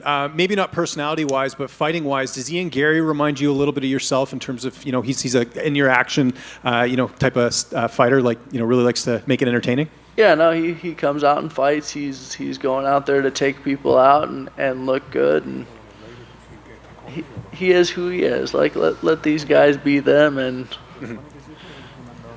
let me be me. And just last one, looking back on your career now, is there one opponent you wish you would have been able to share the octagon with that you didn't get a chance to? I mean, back in the day, maybe I was like, but now, like, looking back, I'm like, guys cross your paths for certain reasons, and it just is what it is. It's just MMA. Like, no, I'm good. Well, I'll throw one out at you because you guys never fought. Was George St. Pierre a fight you would have wanted to have at some point, just with the history of Matt and him? Yeah, I think that would have, because he was like, when I was on the outside of the UFC looking in, he was the guy I was training for.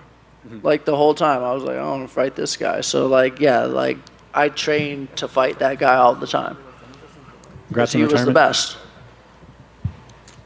Back here.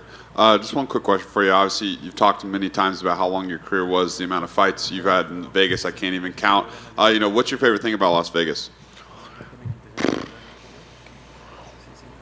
I mean, obviously the fight's best part, but the food's amazing here. Lots of really good food. I love eating, so I'm a foodie. So, food.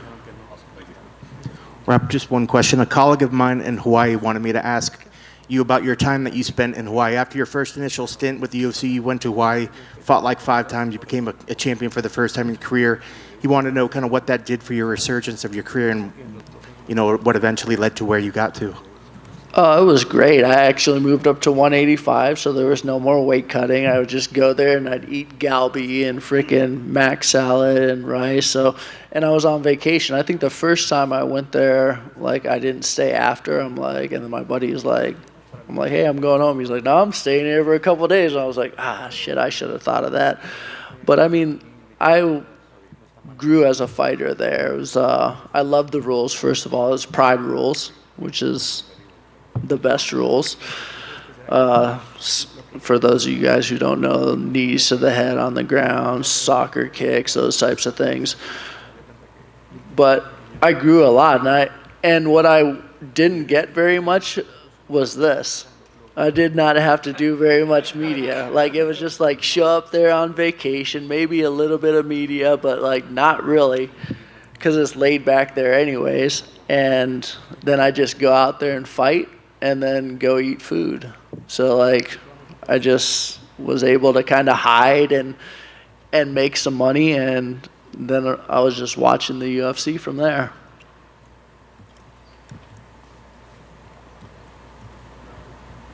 Cool.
Dricus, I know you've been kind of building to this moment steadily since you got in the UFC. I know it's not the ultimate goal, but it does seem like the biggest fight so far. So what is the feeling like ahead of this fight? Yeah, absolutely. This is definitely the biggest fight of my career, but so was the one before that, and the one before that, and the one before that. So that feels familiar.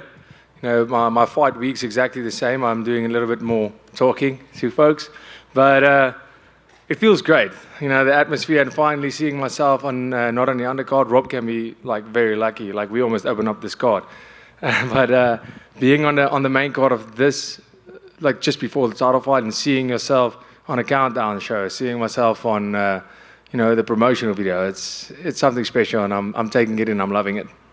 Last we made this procedure you had, this nasal procedure, I guess. Can you talk to us about, can you quantify how much different you are in training so far, or is that only going to be revealed in the fight? Like, how much of a difference is this making? Yeah, some people would say, listen, this nose surgery, are you going to be a new fighter? And I'm like, guys, it's just a nose surgery. It's definitely making a difference in how I look when I fight, because, breathing through your mouth definitely looks crazy, and you definitely start hyperventilating when you're breathing heavily. And during my rest rounds, I can really, that's where the big difference comes in. And my recovery, my sleep, everything has been better. And there's definitely a difference, but how big of a difference? Am I going to get tired? Most certainly, because if you look at the output that I put, anybody in the world will get tired from that. But maybe I look a little bit better doing it. Talk about the challenge you have here in Rob, obviously a guy that's been around at the top level of the game for a long time. Is this the most difficult opponent you faced to date, and how difficult was it preparing for him? Yes, most certainly the best opponent I've faced in my whole career. But I can say the same to him. He is an incredible fighter, and people would say, where do you see holes in his game? And to see a hole in a game of somebody like Whittaker is extremely hard. And I don't think that's the way to go. I'm not looking for holes in any game. I'm looking to force mistakes and capitalizing on those. And that's exactly what I'm going to do when I go out there, is enforce my style. And Whittaker, shot for shot, he's extremely fast and he's very calculated. And when he gets his style going, when he's in his comfort zone, he's very dangerous. And to make sure he doesn't get to that comfort zone, making sure I'm taking him out of that comfort zone into my world, where it's a dark place and I feel at home. Last thing for me, we know this is a big fight, but I guess the question is just how big? Is this a number one contender fight? Does the winner get a title shot? I guess what's your understanding of this? You're viewing it as a number one contender fight, and are you looking at a quick turnaround in Sydney as a possibility? Is that even remotely possible 2 months from now, 9 weeks from now?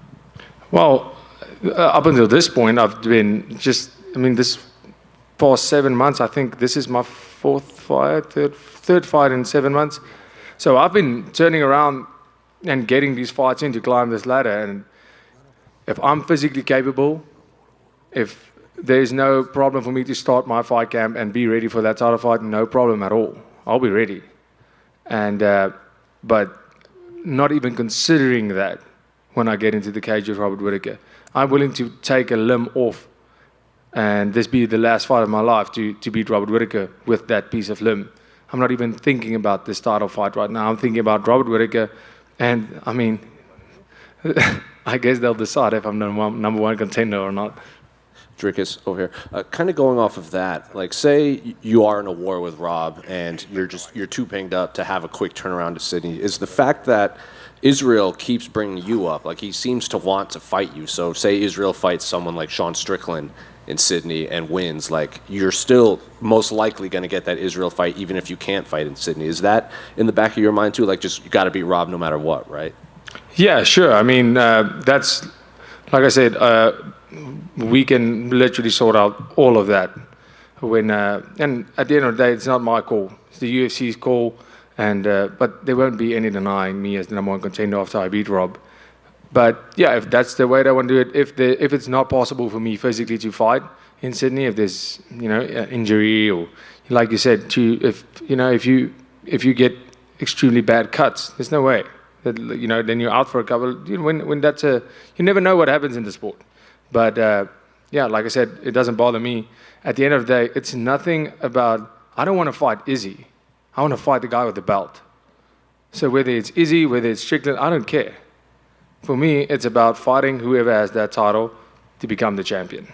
Rob was in here earlier, and he actually labeled you as the most dangerous fight for him because he viewed you as a fighter with nothing to lose, and he said there's nothing more dangerous than fighting someone with nothing to lose. I'm curious if you view yourself in that same way.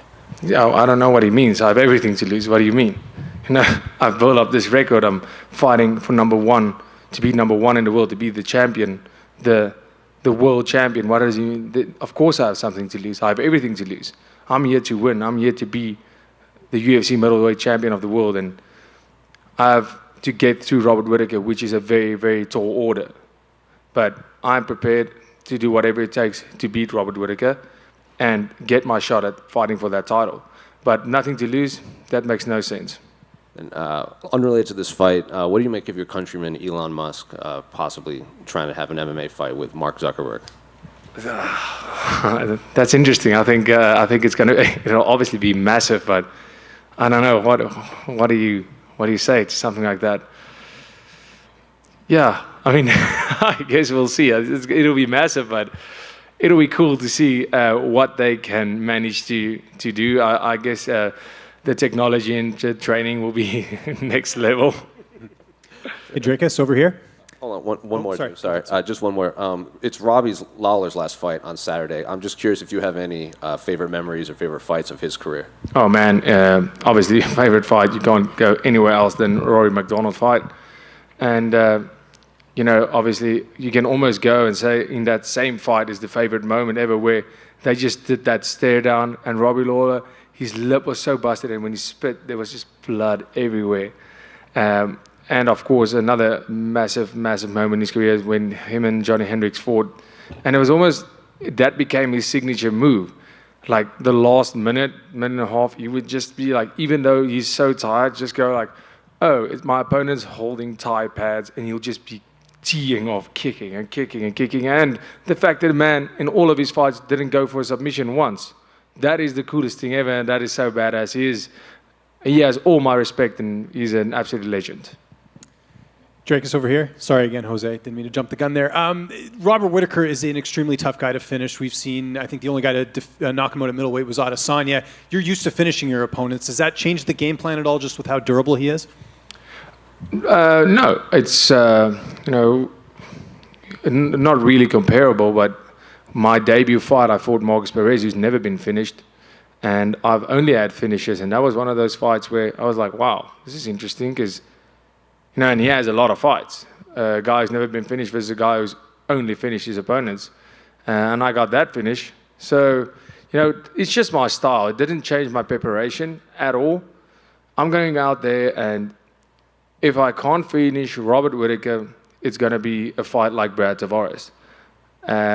Who's so extremely tough that, it wasn't for a lack of trying. But if that's the case, I'm more than happy to go to that decision, because Brad Tavares' fight up until this point in my career was my favorite fight. It was such a cool fight to be a part of. Watching it as a fan, it's amazing. And if I have that kind of fight with Whittaker, I would love that. But, I'm going out there. If this opportunity comes in the first minute, I'm taking it. And if it comes in the last second, I'm taking it to finish this fight. I know you don't train there all the time, but I saw Brendan Allen called you out, and Brendan obviously is at Killcliff. You've trained there before. Did that surprise you a little bit? Well, this time around, no, because I've heard, I don't know, man doesn't like me, but I don't know. I haven't really spent a lot of time with Brendan personally. We haven't sparred or anything like that while I was there. So yeah, I guess he sees something in me which he can beat, or he doesn't like, or maybe he's like, this guy's too pretty, I want to beat him. But no, Brendan, he's been doing great in his fight.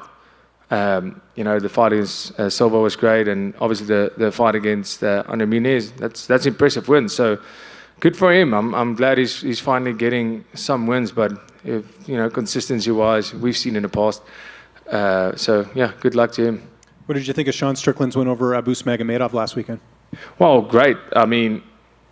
Abus in that first round to me was absolutely geez, I was like, oh, this is a terrible night at the office for Strickland. And, me and Abus, we were set to fight a long time ago. in KSW still, and then he got injured and somebody else stepped in. But I honestly thought that he can give a lot of trouble. Like that was my prediction. He's going to be a tough night for Strickland. But talk about my gas tank. But geez, that was crazy. Like I mean, going in that first round and really getting he was doing so great. Getting that takedown, everything was great. And in the second round, he was done. He was done. I mean, a minute in that second round, this guy couldn't even stand up. So that was great for Sean Strickland because he took that first round, he took the shots, and with him, he has that 5 rounds in him, and he saw the opportunity and he just went for the kill, and yeah, good for him. And perhaps my most important question and my last question, you making any time to go to Topgolf this time around? I'm really, really hoping we're doing it this time. Like, we've been talking, we've been here for a couple of weeks, and every time we're like, we have to go play Topgolf, we have to go play Topgolf, but I'm probably going to extend my flight and stay a little bit longer. Just for Topgolf, just to listen, I don't even like playing golf, but Cameron has been in my neck about this Topgolf for so long. Like, he's like, we have to go play Topgolf. So, I'll grant him his wish and we can go play Topgolf because it's always a vote and nobody's voting for the Topgolf. Dricus over here. You just, back here. Where? Over here. Oh, hey. You just mentioned Cameron, your teammate Cameron Simon. He's been on the same card as you every fight since his UFC debut. How special has it been being able to represent South Africa together on these big cards? Oh man, it's absolutely amazing to see the support grow. More and more people recognizing us over here as the South African duo, and also back home, how people are just, the support grows. It feels like everybody is supporting until the next fight comes and more people are supporting. It's incredible. So for us to carry that flag, it means the absolute world. And to have him fight, because all the cards that I've been fighting on has been big cards. So it's almost like throwing him in deep, because he's fighting on these massive pay-per-view events on the undercard. But that is, he's been stepping up to the plate. He's absolutely incredible. And I can't wait for you guys to see what he brings to the table this time. But, for us, so there's that competition. Let's see who gets the best, who gets the finish, who gets the performance bonus. It's great. It's an amazing experience for the both of us. And, yeah, we're loving to fight on the same cards, and it makes things just so much easier.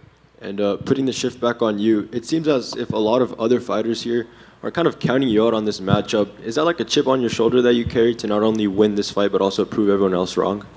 Yeah, I don't really care about proving anybody wrong. It's more about proving people right. That's all it is for me.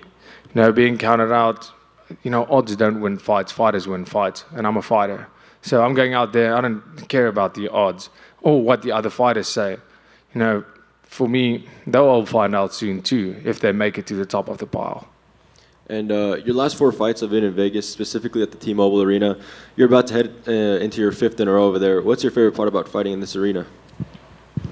Right now, it's the familiarity.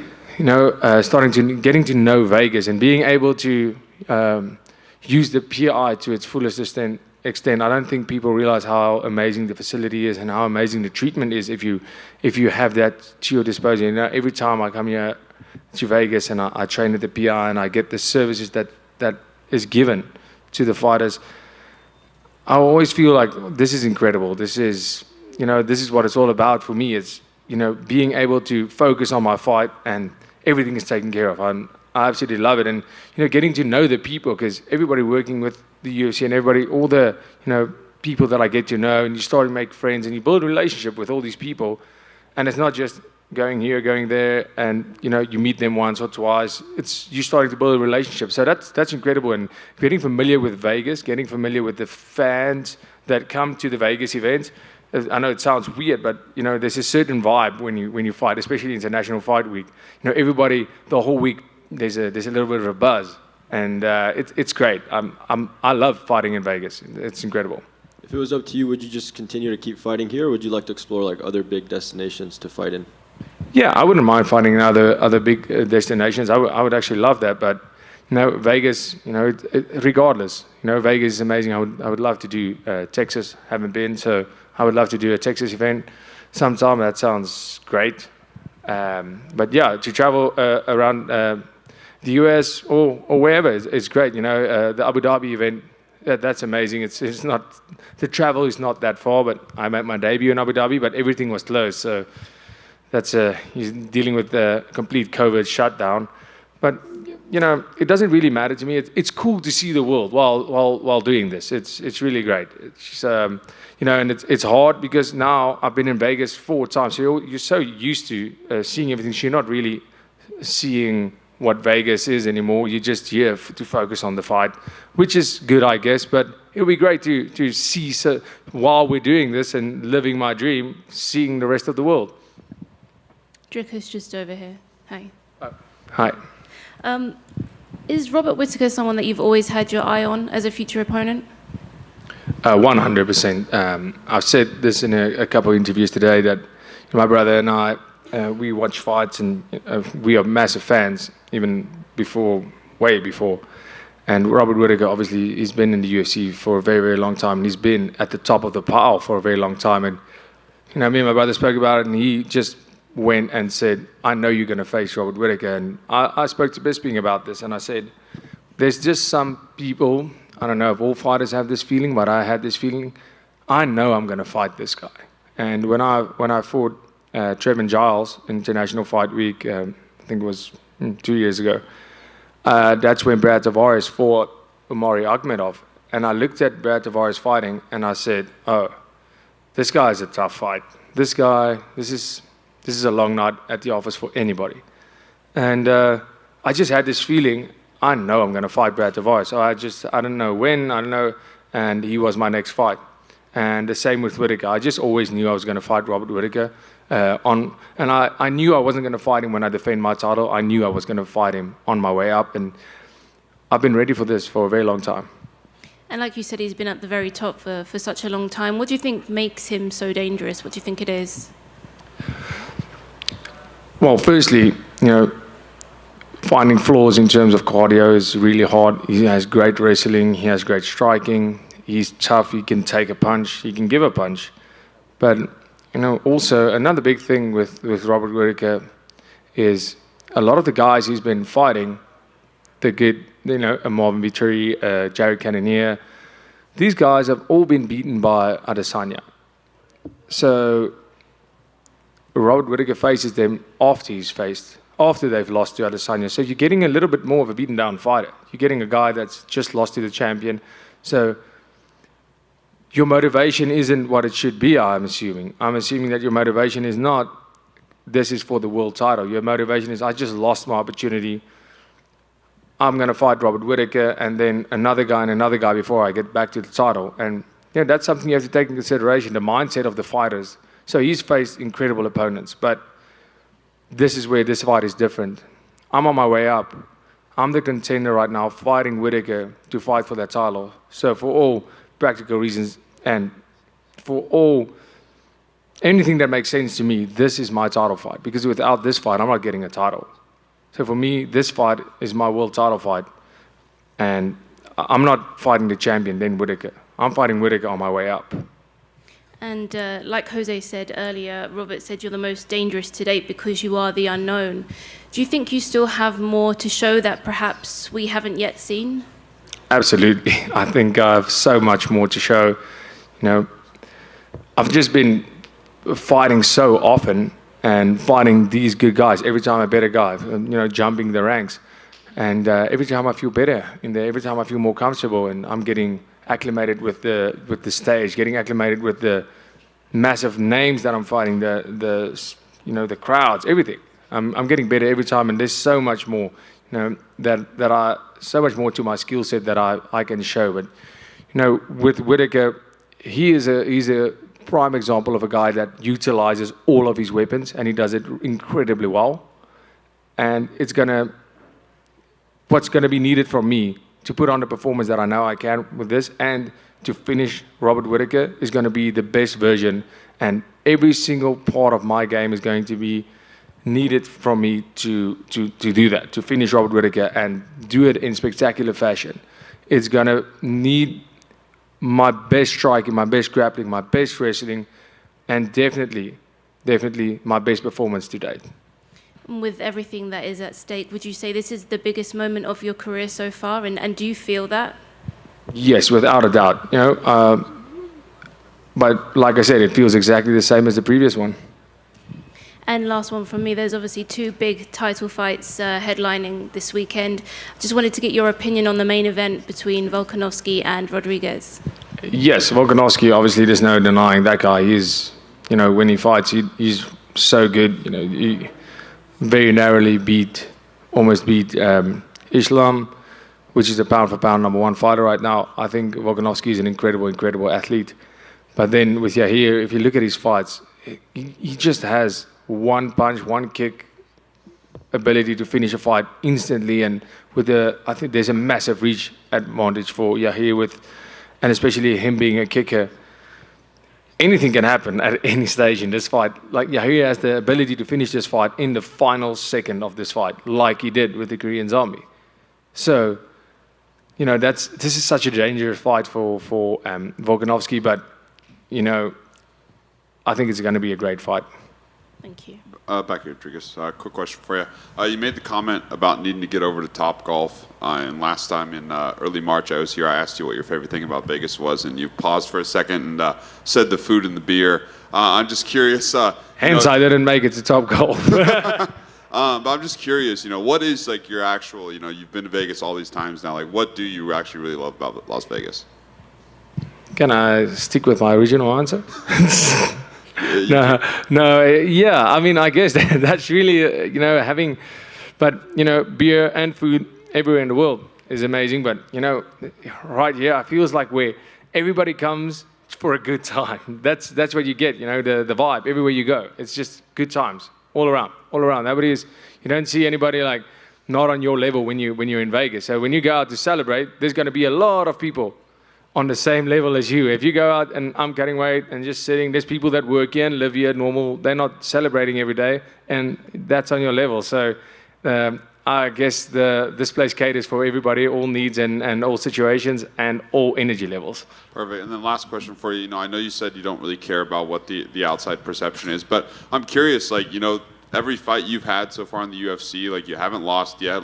You're normally the betting favorite, but here you're talking about being one of the biggest underdogs on the card.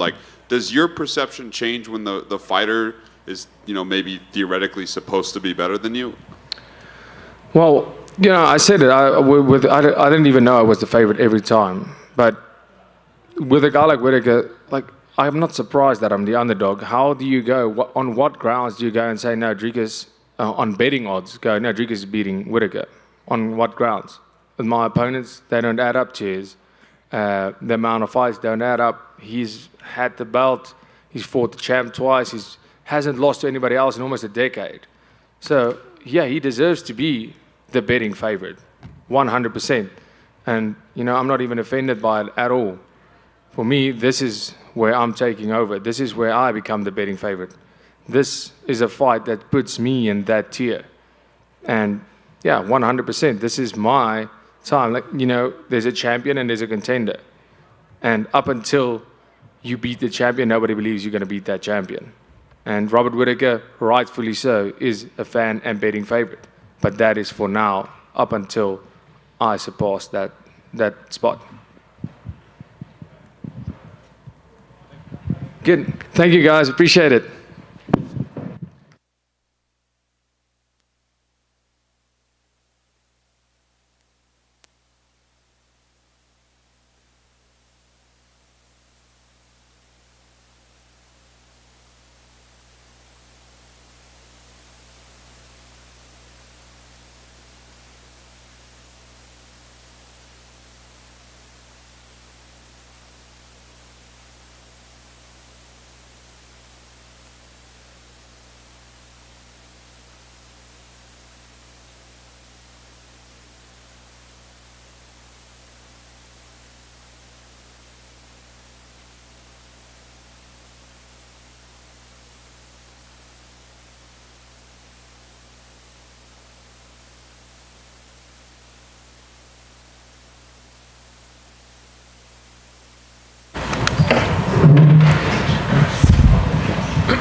Well, here you are, International Fight Week, main card. I know the stage doesn't intimidate you. You're used to being it. But are you even maybe a little surprised at how fast this career is progressing? Yeah, absolutely. You know, going into MMA, I didn't expect to be at this point this quick, but we're here, and I'm excited. I'm looking to make the most of every single opportunity that I get, and that's, to me, what every single fight is. It's a big opportunity, and I'm just excited to perform. I love it. Obviously, change of plans this week, change of opponent. Can you walk us through how that all unfolded? Was there any, discussion of the opponent, that sort of thing? How did it all unfold? So I found out on Monday evening while I was training that my opponent had pulled out, and initially I'm just like, dang it, like 10 weeks of camp, like we're not gonna get a fight, like frick, what am I gonna do? And it was in the middle of my workout, so I'm like, all right, I might as well just finish this workout up. So I just went and finished up, and then talked with my manager, and he was like, we think they might have a couple guys for you. We'll find out in the morning what the situation is, and so then in the morning I got a bout agreement and I'm ready to go. So signed it, and here we are. Did you have any concerns with facing a newcomer, right? Because does that really propel you forward or prove anything for the people that are looking for you to answer questions? There were concerns, just because for me initially I felt like I'm not the type of guy to do last minute switch ups and stuff, and I'm very calculated, planned, and I felt like a little unsure of what to do. But the more we thought about it, the more I talked with my team, and I'm just very fortunate to have a great team. They kind of led me in the right direction, and I trust those people. And at the end of the day, I made the decision for what we're going to do. But yeah, I think that I'm just always trying to build my reputation, and it doesn't really matter who I'm fighting. I'm just going out there to do my best. Do you find it challenging at all? Because it seems like unless you go out there and destroy this guy in 30 seconds, people are going to say, oh, that Bo guy's all hype. We told you he wasn't that guy. I mean, is it difficult? It seems like the expectations for you are almost unrealistic at this point. It was pretty crazy after my last fight, because people were saying, oh, he had trouble taking Jamie Pickett down. He stuffed his takedown. And I was like, I took him down in 20 seconds. Like, what are we talking about here? Let's be real.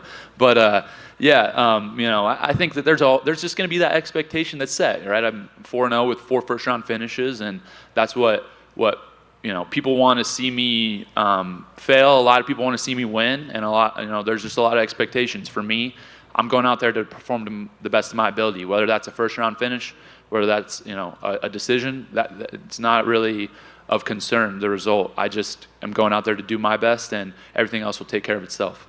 Nice. Last thing for me, you go out there and you do pick up this victory. How do you see your career progressing? Like you say, you didn't see it going this fast. I mean, are you already thinking like, am I ready for ranked opposition, or is that ridiculous to even consider at this point in your career? Like, how do you see it progressing from this moment? The main thing that I'm focused on is just improving, getting better. My pro debut was June of last year, so I'm 13 months into my professional career, and I'll have my 5th fight, and it's going fast. But I have a great team around me. I have a lot of people that are supporting me who have tons and tons of experience, and I lean on them a lot. So I'm just focused on doing what I can do, getting better, improving every day, and like I said, again, everything else will take care of itself. Well, over here, I'm curious, like, given this was such a short notice fight, how much did your background as like a collegiate wrestler, because you're going to have to wrestle 3-4 times a night, you might not know who the final 3 opponents are going to be before the first match? Yeah, exactly. That was something that I referenced right away, just because it's, I think, a huge advantage for me. Going to the NCAA tournament, I'm going to have 5 matches over a weekend, and I don't even know who I'm going to wrestle in the second round, let alone the quarters, semis, or finals. So it's really nothing new, and that brings me a lot of confidence in knowing that I'm there to compete, and regardless of who it is, I've experienced things similar to this before, even if they're not the same, and I'm ready to go. And when Robert Whittaker was in here, he said there's nothing more dangerous than fighting a guy with nothing to lose, because they don't have anything to lose in there. I'm curious how you view your new opponent, because he's 5 days notice. Like, if he doesn't look great, people will just be like, oh, it was 5 days notice. Yeah, I absolutely think that he is in that situation. He doesn't have anything to lose. I think that this is a great opportunity for him. Even if he loses, he might be in the UFC after this. So, it makes sense why he would take the fight. And for me, competing against people that have nothing to lose is nothing new. I've been doing that since I was a little kid, right? When I was 8, 9, 10 years old, I felt like that's how people competed against me. And so I have thousands of competition reps that way. And when I was in college, it was the same thing. People felt like they didn't have anything to lose, and they still lost. I'm curious, just based off of that, when was the last person you faced either in MMA or wrestling where you were the underdog? Like, people would be surprised if you had won. I don't know. I don't know the last time I was the underdog. Probably my sophomore year in college, which, that year I made the NCAA finals. I was competing against, the number one pound for pound guy in the NCAA. He had a 70-match win streak or so. And so, that's the last match that I think of as far as me being an underdog, where people thought I wasn't going to win. And a lot of my buddies made bets on that and won a lot of money. So I don't know. I guess that's it. But I like being the favorite. I'm going to hopefully continue to be the favorite for the rest of my career. And then final one for me. I know you're young in your career, but Saturday is going to be Robbie Lawler's final fight of his MMA career. So I'm curious, coming up, did you, as a wrestling fan and a wrestler, did you have a favorite Robbie Lawler memory or fight when you were watching? Oh, yeah. My favorite Robbie Lawler memory is his fight against Rory McDonald. I can assume most people thought I was going to say that, but absolutely insane moment. And specifically in that fight was the moment, I think it was in between the 4th and 5th round, where the bell rang and they both stood in the center of the canvas and Robbie Lawler just spit blood all over the canvas. And I was like, this dude's a freaking savage. So, being on the same card as him in his retirement fight is a huge honor for me. And I'm definitely a big Robbie Lawler fan. Well, back here to your left. Quick question for you. I don't know if you're aware, but you are currently at least sitting at likely being the biggest favorite in UFC history the Saturday night. And obviously the situation, late fight, first time in the UFC for him. Like, how does it feel that you, this early in your career, are making history? It's pretty crazy, It makes sense to me. I think that the math checks out. But, for me, it's just about doing what I know how to do and going out there performing to the best of my ability. And it doesn't really matter, again, who I'm facing. I'm just going out there to perform, and I'm ready and prepared. Perfect. And I know you just said the math checks out, and I got to ask you, you said minus 3,500 was good value. You said minus 1,200 was good value. How are you feeling at minus 24? Great value. Hammer it. Bo over here. Again, you just got this opponent on a couple of days' notice. At this stage in your career as well, is it more about what you can bring to the table, not so much focus on the opponent, especially in this situation where, like I said, you probably didn't have a ton of time to prepare for who he is as an opponent? I think that anytime you go into a fight, there's a ton of respect for your opponent. There has to be. When I fight, humility is one of the core, tenets of, I feel like, the way I perform. And, I believe in myself, so I'm going to say what I think and tell people my plans of what I'm going to do. But at the same time, when I'm fighting, it's really important for me to be humble. And so regardless of who it is out there, I'm going to be doing the same things, and that's fundamentals and just building that foundation and really building my reputation of how I compete. A lot of, every wrestling fan knows my reputation and knows how I compete, but most MMA fans don't. And so I'm just going to continue to build that reputation, like I said, amongst fans and amongst fighters the same. Is your sort of expectation after this fight maybe getting a ranked opponent after this, or is that something you sort of talk to the UFC, talk to your management, kind of reassess after this one? Because I think when you were fighting Tresean initially, that was kind of the thought. I'll for sure reassess, because to me, this is my main focus. I'm focused on Saturday. I don't ever overlook an opponent. I don't ever plan too far ahead. I'm really focused on this one, and so after it's over, we'll reassess. I'll talk with my team, and we'll make a decision. And just last one for me. I know you still kind of keep tabs in the wrestling community. Do you kind of feel like we're going to see more wrestlers come over to MMA, people like yourself, having success, getting a lot of attention? Do you see more wrestlers kind of making that move? Yeah, I absolutely see a lot of wrestlers making that move. I think it's a natural path, and it makes a lot of sense. There's a lot of people that I communicate with that want to fight, that being my teammates. Anthony Cassari is a 1-0 pro already. He's looking to continue to improve and hopefully be in the UFC as well soon. So if you're a 205er, you want to fight, hit up my boy, because he can't get a fight. But yeah, and then we have a ton of college guys that are in there training with me at American Top Team and who want to transition into fighting. Roman Bravo Young just had a grappling match last week on Fight Pass.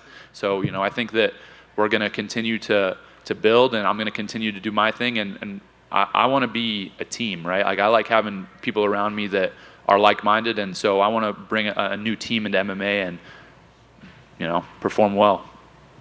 Hey, Bo. Like you said, you've only been a pro for 13 months, and prior to that, you had a couple of amateur fights. Coming from the wrestling community, what do you think of the MMA community thus far? You know, the MMA community is definitely different than the wrestling community. I didn't really have expectations going in, but I feel like it's just massive. There's such a big platform, and you know the sport's so young and it's growing so fast that it's just a really cool position to be in as a fighter. I think as a fan, it's a really cool position to be in as well because you're always seeing new, unprecedented things.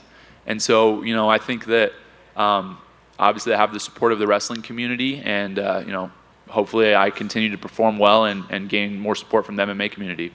Like, what are your thoughts on the extreme fandom, right? Like you said, like if you don't go in there and start this guy within 15 seconds, you're a bum. Or if you don't take this guy down in 7 seconds, you're a bum. Like, what are your thoughts on that?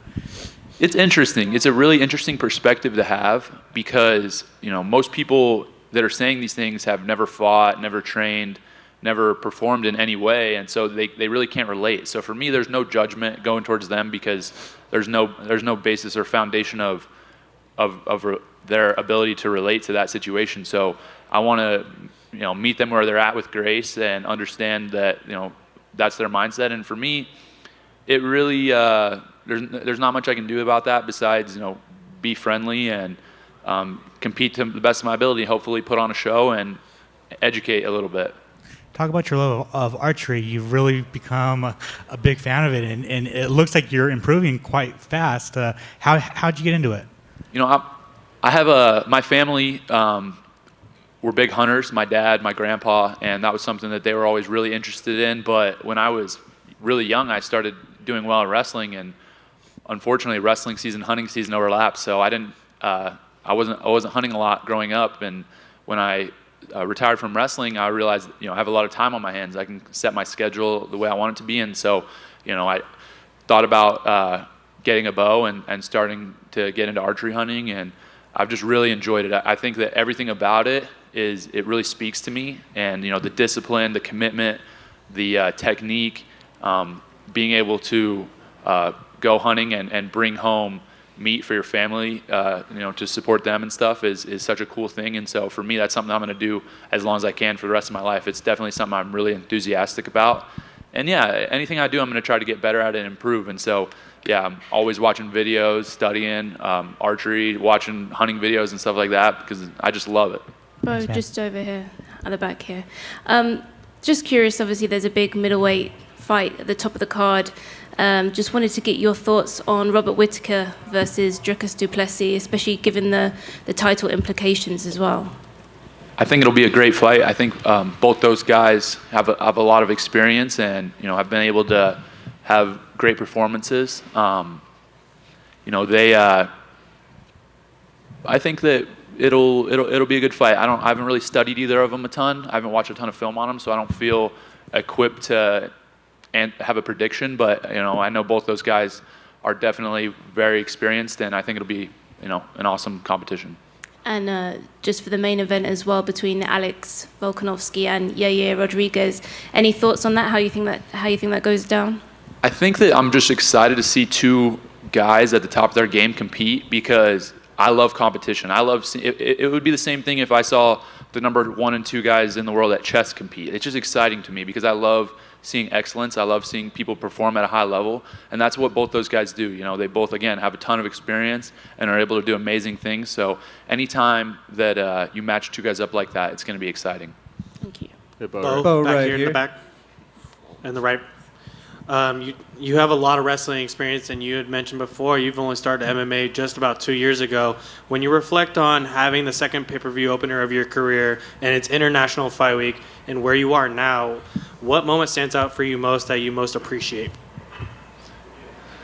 You know, I think that I wouldn't say there's a specific moment that I appreciate more than any others. I would say that what I've appreciated the most about the past 2 years and getting into MMA is just being able to spend a lot of time and moments with the people that I love the most, that being my family, my wife, my teammates, my management team, all guys and girls that I'm super, super close with. And I just feel very fortunate and very blessed and lucky to have such great people around me. And so I just cherish every single one of them. And right now I'm gonna have about 40, 50 people coming out this weekend to support me, and I just love them so much. I just want to perform well, and us all being together is the best part of it. I want to segue over to Brandon Moreno. You actually had interviewed him recently. What was that experience like, and did you pick his brain a little bit behind the scenes? Yeah, I absolutely did. Again, a guy that competes at such a high level, that has been UFC champion, who is just such a awesome person, a fun guy to be around, and I feel like very grateful to have had the chance to just talk with him, pick his brain, and understand where he comes from, his mindset. That's something that's super interesting to me, is mindset of these guys, not only in MMA that who are champions and compete at a high level, but in all sports and all disciplines and in every area. And so whenever you get to talk to somebody like that, I'm really all ears and just grateful for those moments. And your passions as well, not only hunting and MMA, but you also find yourself cooking a lot on the grill. Where did that love first start, and what are some of the things you've enjoyed most cooking?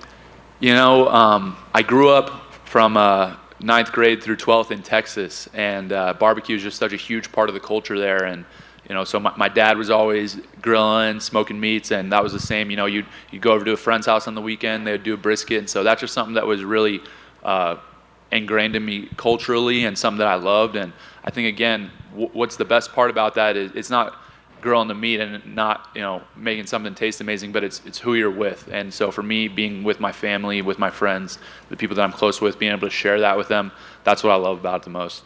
Thank you. Hey, Bo, back to your left. There's always one clip that goes around, and it's of Islam Makhachev thinking that he can take down Jordan Burroughs. What do you think of that, and do you think it'd be a close match, and does he have any chance of taking down Jordan? Oh, that's so funny. Yeah, no, he doesn't have a chance. Jordan Burroughs, 7-time world champion, one of the greatest, not only American, but greatest wrestlers, period, in the world that anyone's ever seen. So, I don't really think that's a competitive situation, given that Islam doesn't really come from a wrestling background. You throw him in Sambo or in MMA, it's different. But in wrestling, it's not close. And then can you talk about more like the growth of ATT Happy Valley, obviously being a somewhat of a new gym. Can you just talk about that more and how the growth is for you there? ATT Happy Valley, we've been growing a ton. We have a great coaching staff there with Ailton Barboza and, him running the jiu-jitsu. And, we're going to continue to build. We have 3 pro fighters right now. We have a bunch of amateurs coming up. And the gym's small, right? We have less than 10 guys, but we're looking to continue to build and really take wrestling-based athletes into the next level of MMA and help them grow and perform. So if you're a wrestler out there that is interested in fighting, you can absolutely hit me up, and we have room on the team to grow. But it's just a start. So same as me in my career, it's on the up and up. ATT Happy Valley, we're going to be one of the premier gyms in the world shortly. Thank you. Bo, just right here. Oh, Gabe, go ahead. Bo, right here. Going back to your interview with Brandon, I mean, you got some reporters over here trying to work, and you're here taking our jobs. I was just wondering, is this a more common thing you want to get involved with to be on our side of the table? Yeah, absolutely. I just really appreciate learning anything, but especially about mindset. Mindset's something that is super interesting to me, and how people deal with pressure and perform, and what they do day in and day out to be able to just be who they are. And so, I'm starting a little podcast with Better, which is a sports betting platform, but I'm going to handle a lot of the media and as far as the combat sports go. And I'm just looking to interview people and kind of get insights to their mindset. But definitely not. I mean, if you guys got pointers for me, let me know. Shoot me a DM. Hey, man, I got you.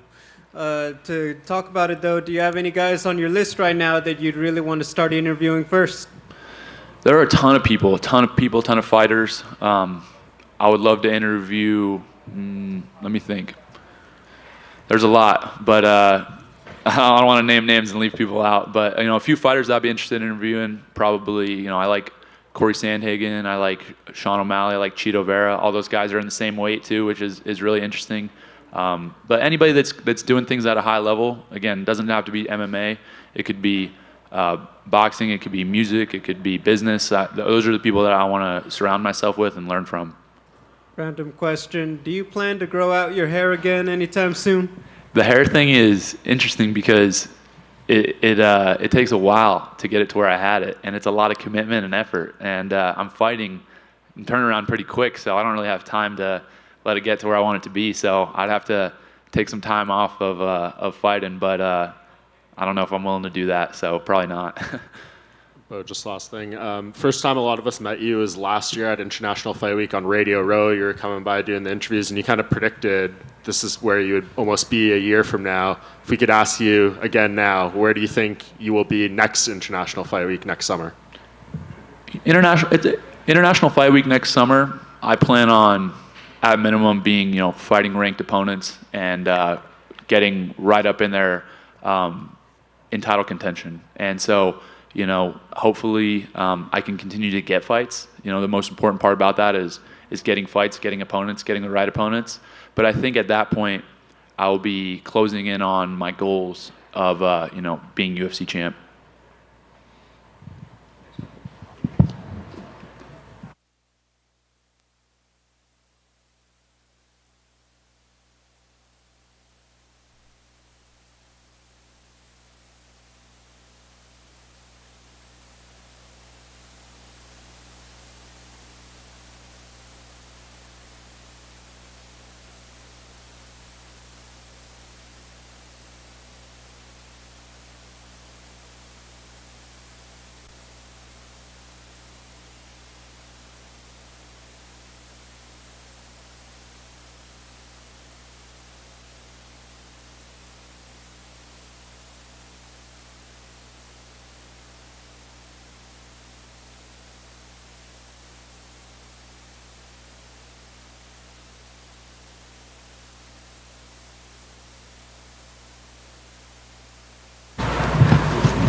So I know it's been about 4 months since the setback. You haven't had to deal with loss very much in recent years. So I guess what was the process in getting past that, or is it still burn at you a little bit? I didn't lose. I watched the fight a few times, and based off of judging criteria, I won the fight. Damage, octagon control, aggression, I won. But judges seen it different. That's it. I don't take anything from the fight. I learned a lot from that fight. I really took it to see where my grappling was at, against one of the best in the world, and I got to see where it's at. So, yeah, that's it. Only up from here. Very nice. Well, you get the call regardless of the result either way. International Fight Week, pay-per-view main card. I mean, does that show something about the way the company feels about you and the confidence they have in you to put you in a position like that? I've been in this position a couple of times now, so it feels good. The company's getting behind me, and, I'm going to keep doing my job. The matchup itself supposed to happen before, one that excites you stylistically? Yeah, Dan's a vet. I've watched him for a long time. It's going to be an honor to fight him. And, yeah, the style, it excites me, I expect him to stand up and bang, but, in case it does get to some grappling exchanges, I'm going to be ready there. And, we're going to put up some fireworks. It was 4th of July yesterday, so now we're going to put some fireworks on Saturday. Nice. Lastly, for me, on paper it looks like an all-action fight, but it's a meaningful fight too. I mean, you guys are both in the rankings, right next to each other. So you thinking about where this puts you? I know you just had the controversial decision the last time out, but are you thinking about, hey, maybe I go top 5 after this, something along that? I'm definitely looking towards the top 5 after this one. I think they just put somebody else in number 10, so I'm like, whatever, he can have it. I win this fight, I'm looking at top 5. Whoever wants to let me in, let me in. Jailin, right here. When the fight with Dan fell apart last time, you had said you weren't super keen on rebooking it. You'd rather go train with his team in New Zealand because you like Izzy and stuff. What was, when it got offered, was any part of you like, damn, I don't really want to do this? Yeah. I was like, but at the end of the day, it's just a business. I got to go do my job. But yeah, man, like I said, I've followed the city kickboxing team for a while. I watched Izzy before he even got into the UFC. So, it's all love. I don't have any animosity or hate towards him. It's just how business handles. Given that familiarity, do you see, stuff in Dan's game that gym maybe implements in, all its fighters that you've been able to pick up from the previous fights? No, I feel like they all have individual styles, I don't feel like it's a gym that has one set style. I feel like Eugene does a good job of, amplifying each individual fighter's styles. And yeah, I mean, they all have grit. They're all tough. You know, they all come to fight. Jailin, there's a video clip going around on the internet of some prank gone wrong with you on the strip. What exactly happened there? I wouldn't say it went wrong. I would have said it went exactly how it was supposed to go. What exactly happened there? He said something, and I grabbed him. And lucky it was fight week, or I probably would have threw some hands, but, you know, it's okay. I saw on your Instagram it looked like you did some training with Hamzat. How was that? Man, that was crazy.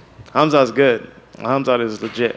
I learned a lot from that dude in the couple sessions we had. So he's a cool dude. He's a strong fighter, great grappling, good striking too. I'm like, man, he's dope. Hamzat's dope. So yeah. Did you go out there specifically to train with him, or did you just kind of cross paths? We just crossed paths. I didn't even think he was going to be there. We already had booked the trip to go out there before the fight even got booked. And ended up seeing him, training with him a couple of times. That was it. We've always heard like these legends of him in camp, like just the intensity and the cardio that he brings. But what was it like to see that firsthand, or just be on the other end of it when you're training? It was intense. I wish I was up a weight class so I could have endured a lot more, but that man did not stop. I was like, bruh, like, he was shooting takedowns and strikes, and I'm like, bro, like, I had no time to think. I was like, dog, it was wild, but it was fun though. You know what I mean? Like, I haven't been pushed or tested like that in the gym in years. Like, I didn't even think anybody could do that to me. You know, like at that point. So, at the point I'm at, but yeah, he did. He's strong. He has great grappling. He does not stop. He has cardio. I was like, it was fun. You know, I want to train with him a lot more. And final one for me. Saturday is going to be Robbie Lawler's last fight, and he's going to retire. I'm curious if you have any favorite memories or favorite fights of Robbie throughout his career. One of my favorite memories of Robbie is my coaches were trying to get to, I think, was it the pre-fight weigh-in show or one of the weigh-in some show, and he ended up giving them tickets. And I was like, oh, that's really sweet of him. So that's one of my favorite memories of Robbie. And then I can't forget when he fought Carlos Condit, because I trained with Carlos for that fight, and I thought Carlos won, but then looking back, I'm like, it was still a close fight, you know. So that was it. Well, that fight specifically, it seems like a lot of fighters always look at the Rory fight as their favorite fight, and not a lot of people bring up that Condit fight. Do you think it's just because the like you said, you thought Condit won, that the result was a little controversial, there wasn't blood, there wasn't the gash, the image of that Rory fight that kind of overshadows that Condit fight? The reason why I feel like it's overlooked, like you're saying, is you know, it was volume versus damage. You know, volume versus big strikes. You know, so it goes hand in hand depending on how you look. But I trained with Carlos, you know, for that camp, so I was like, that's my boy. I wanted him to win. Hey, Jailin, you're 4-0 against fighters from Australia and New Zealand. This is going to be you're looking to go 5-0. You beat Dan Hooker. Like, you're going to fight Robert Whittaker next. Like you're running out of options. Yeah, I am. After that, it's done. We put it down the hatchet. That's it. It's over. I mean, what's up? You just don't like Australia and New Zealand, or? Dude, it's so funny because it's not even like that, yo. Like, I grew up watching Steve Irwin. He was my favorite. Like, I've always wanted to go to Australia. Australia was the first international place I've been to. You know what I mean? Like, it just happened that way. Like, and it just keeps happening that way. It's just a business. It's a part of the journey. I don't have any vendetta against nobody. Like, you know. Awesome. Thanks, man. Thank you. Hey, Jailin, over here. Obviously, Dan's a pretty big name as well. Like, do you feel like if you go out there and get a finish, this is really going to kind of propel you up the rankings just because of sort of Dan's name value and who he's fought in the past?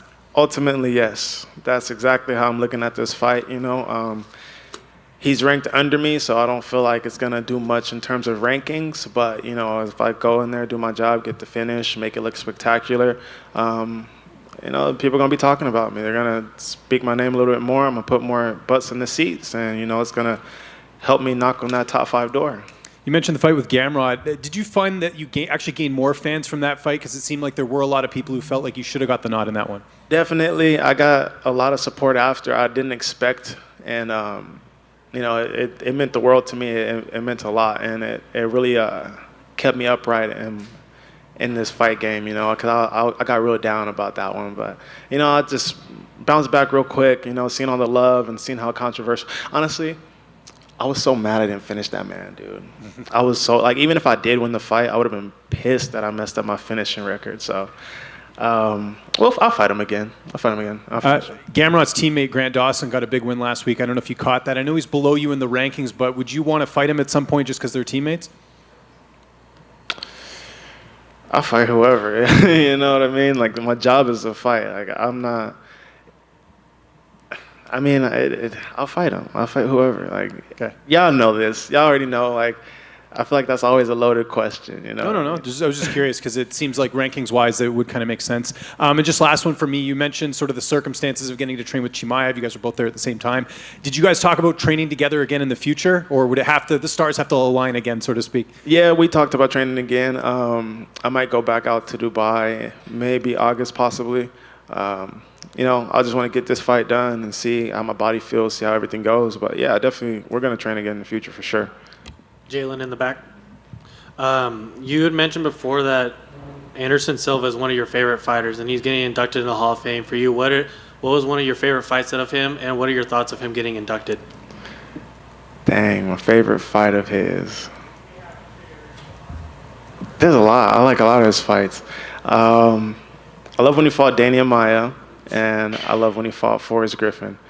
I think that Forrest Griffin fight is really like iconic, you know, just how poised he was, how slick he looked, and yeah, I mean, I'm happy that he's getting inducted to the Hall of Fame. It's much deserved. Where's your tarantula collection at right now? It's at home in Cali. They don't let me bring them no more. They got scared. How many you have right now? I think like 11. I got a communal setup, so I don't know how many's in that one because a couple of them ate each other. So I think there's probably like 7 in there, and then I got like another 7 or 8 chilling. Talking about your last fight, you had mentioned that because of your loss, you had a reconnection with your faith. Speaking of that, how has that benefited you now going into this fight? It's benefited me in so many ways, and I wouldn't even just look at it just as the fight alone, but like everything outside of my life. You know, I got back right with God, and I feel a lot more empowered. I feel a lot more at peace. I don't feel the stresses of life as much as I used to. You know, I just put a lot of the pressure on Him, on God, and you know, it feels good. You know, it's always like a touchy subject because, you know, I started going down like such a dark path and, you know, drinking constantly, and I stopped drinking last year and just started making changes in my life. And then ultimately that last fight showed me a lot of blessings that I feel like I wouldn't have seen if I had won. And, you know, I didn't even expect to talk about that right now. I didn't think anybody was going to ask me that question, but yeah, touches my heart a little bit. And lastly, looking forward after this fight, you had talked about some other fighters. Would you entertain a rematch with Gamrot first, or are you looking of a higher seed in the rankings? Higher seed in the rankings, and if Gamrot gets up there, then we can run it back then. Awesome. Thank you. Thank you. Hey, Jailin back here. What's up? What's up, man? I asked this a little more for your reaction. Talking about Australia and New Zealand, what are your thoughts when Alex Volkanovski says he's still interested in 155? I think he'd do great at 155. If he stays up there, I mean, I'd like to fight him. It'd be fun. I respect the man. Like, there's no... Man, see, like, yeah, see, y'all starting that again. See, loaded questions. See? Man, yeah, if he stays at 55, I'm going to be at 55, you know. Like, it's inevitable if we cross paths, you know. If that's how the dice roll, then that's it. Kind of feels like it's meant to happen now, right? Nah. I want to go. I want to go train with these dudes. We got to be cool. Yeah, never mind. I take back what I said. We're gonna be training partners. To talk back about it, you know, with the decision and everything, is it in the back of your mind, like, you know, I need to show the judges a little more or something? I'm not going to the judges. I'm not going to the judges. Thank you. That's it. No more judges. Yep. Hey, thank you and good luck. Jailin, just going off the back of that, how do you see the fight going down with Volkanovski and Rodriguez? Man, I think either someone's going to finish early or it's going to be an amazing decision. There's no other way around it. I want to see how Volkanovski's boxing and basics, if that can nullify Yair, or if Yair can, use his kicks for really good distance management and, use that creativity, those spins, and keep Volk on his toes and, ultimately set up a finish from there. Or, if it turns into some grappling exchanges, I want to see how they do, how both of them do. Yair got a nice submission his last fight, so I'm excited to see. Like, they're both killers. Jailin, one more. You said that the Damian Maia fight was one of your favorite Anderson. I have to ask why, because that's not historically a well. Because it's not, exactly. He nullified Damian Maia's takedown so well, you know what I mean? And I watched that fight so much, I was like, all right, how do you stop a wrestler? How do you stop these jiu-jitsu guys? Like, how do you stop people that are going to just take you down? And, like, everybody says it was boring. Like, yeah. But I learned so much. That's why I love that fight. Like, early on, like, when I was, still coming up in the game. So you didn't watch it live when it happened? I don't even remember, dude. I don't even remember when the fight was, Like 2011-ish? I didn't start training until 2013. I graduated in 2013. Jailin, back here. You made your UFC debut in 2018 on a big card in the Khabib McGregor. Flash forward to today, what do you think is your biggest takeaway you have gotten ever since you started in the UFC? Patience. I'm no longer in a rush for anything. I had injuries set me back, and I've had financial things set me back, and I just learned how to not rush the process. That's like the biggest blessing I've had. Like, even taking that fight, like, I should have just sat back and be like, nah, I'm not gonna take this fight. Like, why would I take this short notice fight? I was deserving of more. I deserved a training camp. You know what I mean? Like, I've been thrown to the wolves in this organization. And now it's about to be my time to lead the pack. And you're back in Vegas. It's the return of T-Mobile Turner, as it's going to be your 5th fight in a row at the T-Mobile Arena. What's your favorite thing about fighting here? It's close to home. Quick drive, get the win, get the dub, go eat, go home, see my family, chill. That's it. Vegas, my home away from home now. Back here, Drew, back left, Jailin. This upcoming fight with Hooker, you're minus 250 favorite. How's it feel to get, at this point in your career, you're that big of a favorite over a legend like Dan Hooker? I like being the underdog because I like making people money. But, bet big, I guess. I don't know. Yeah, and then on the kind of back of his question, you've been fighting here in Vegas so many times in a row. Like, what do you enjoy about Vegas itself? What are your favorite things about Vegas? The heat. I love the heat. It's good for the weight cut. I like the atmosphere, a lot of people get behind you in Vegas, you know what I mean? Like, I love that. And, it's one of the fight capitals, you know what I mean? Like, everybody always envisions fighting in Vegas and Madison Square Garden. So, I've been doing the latter, so I'm enjoying it.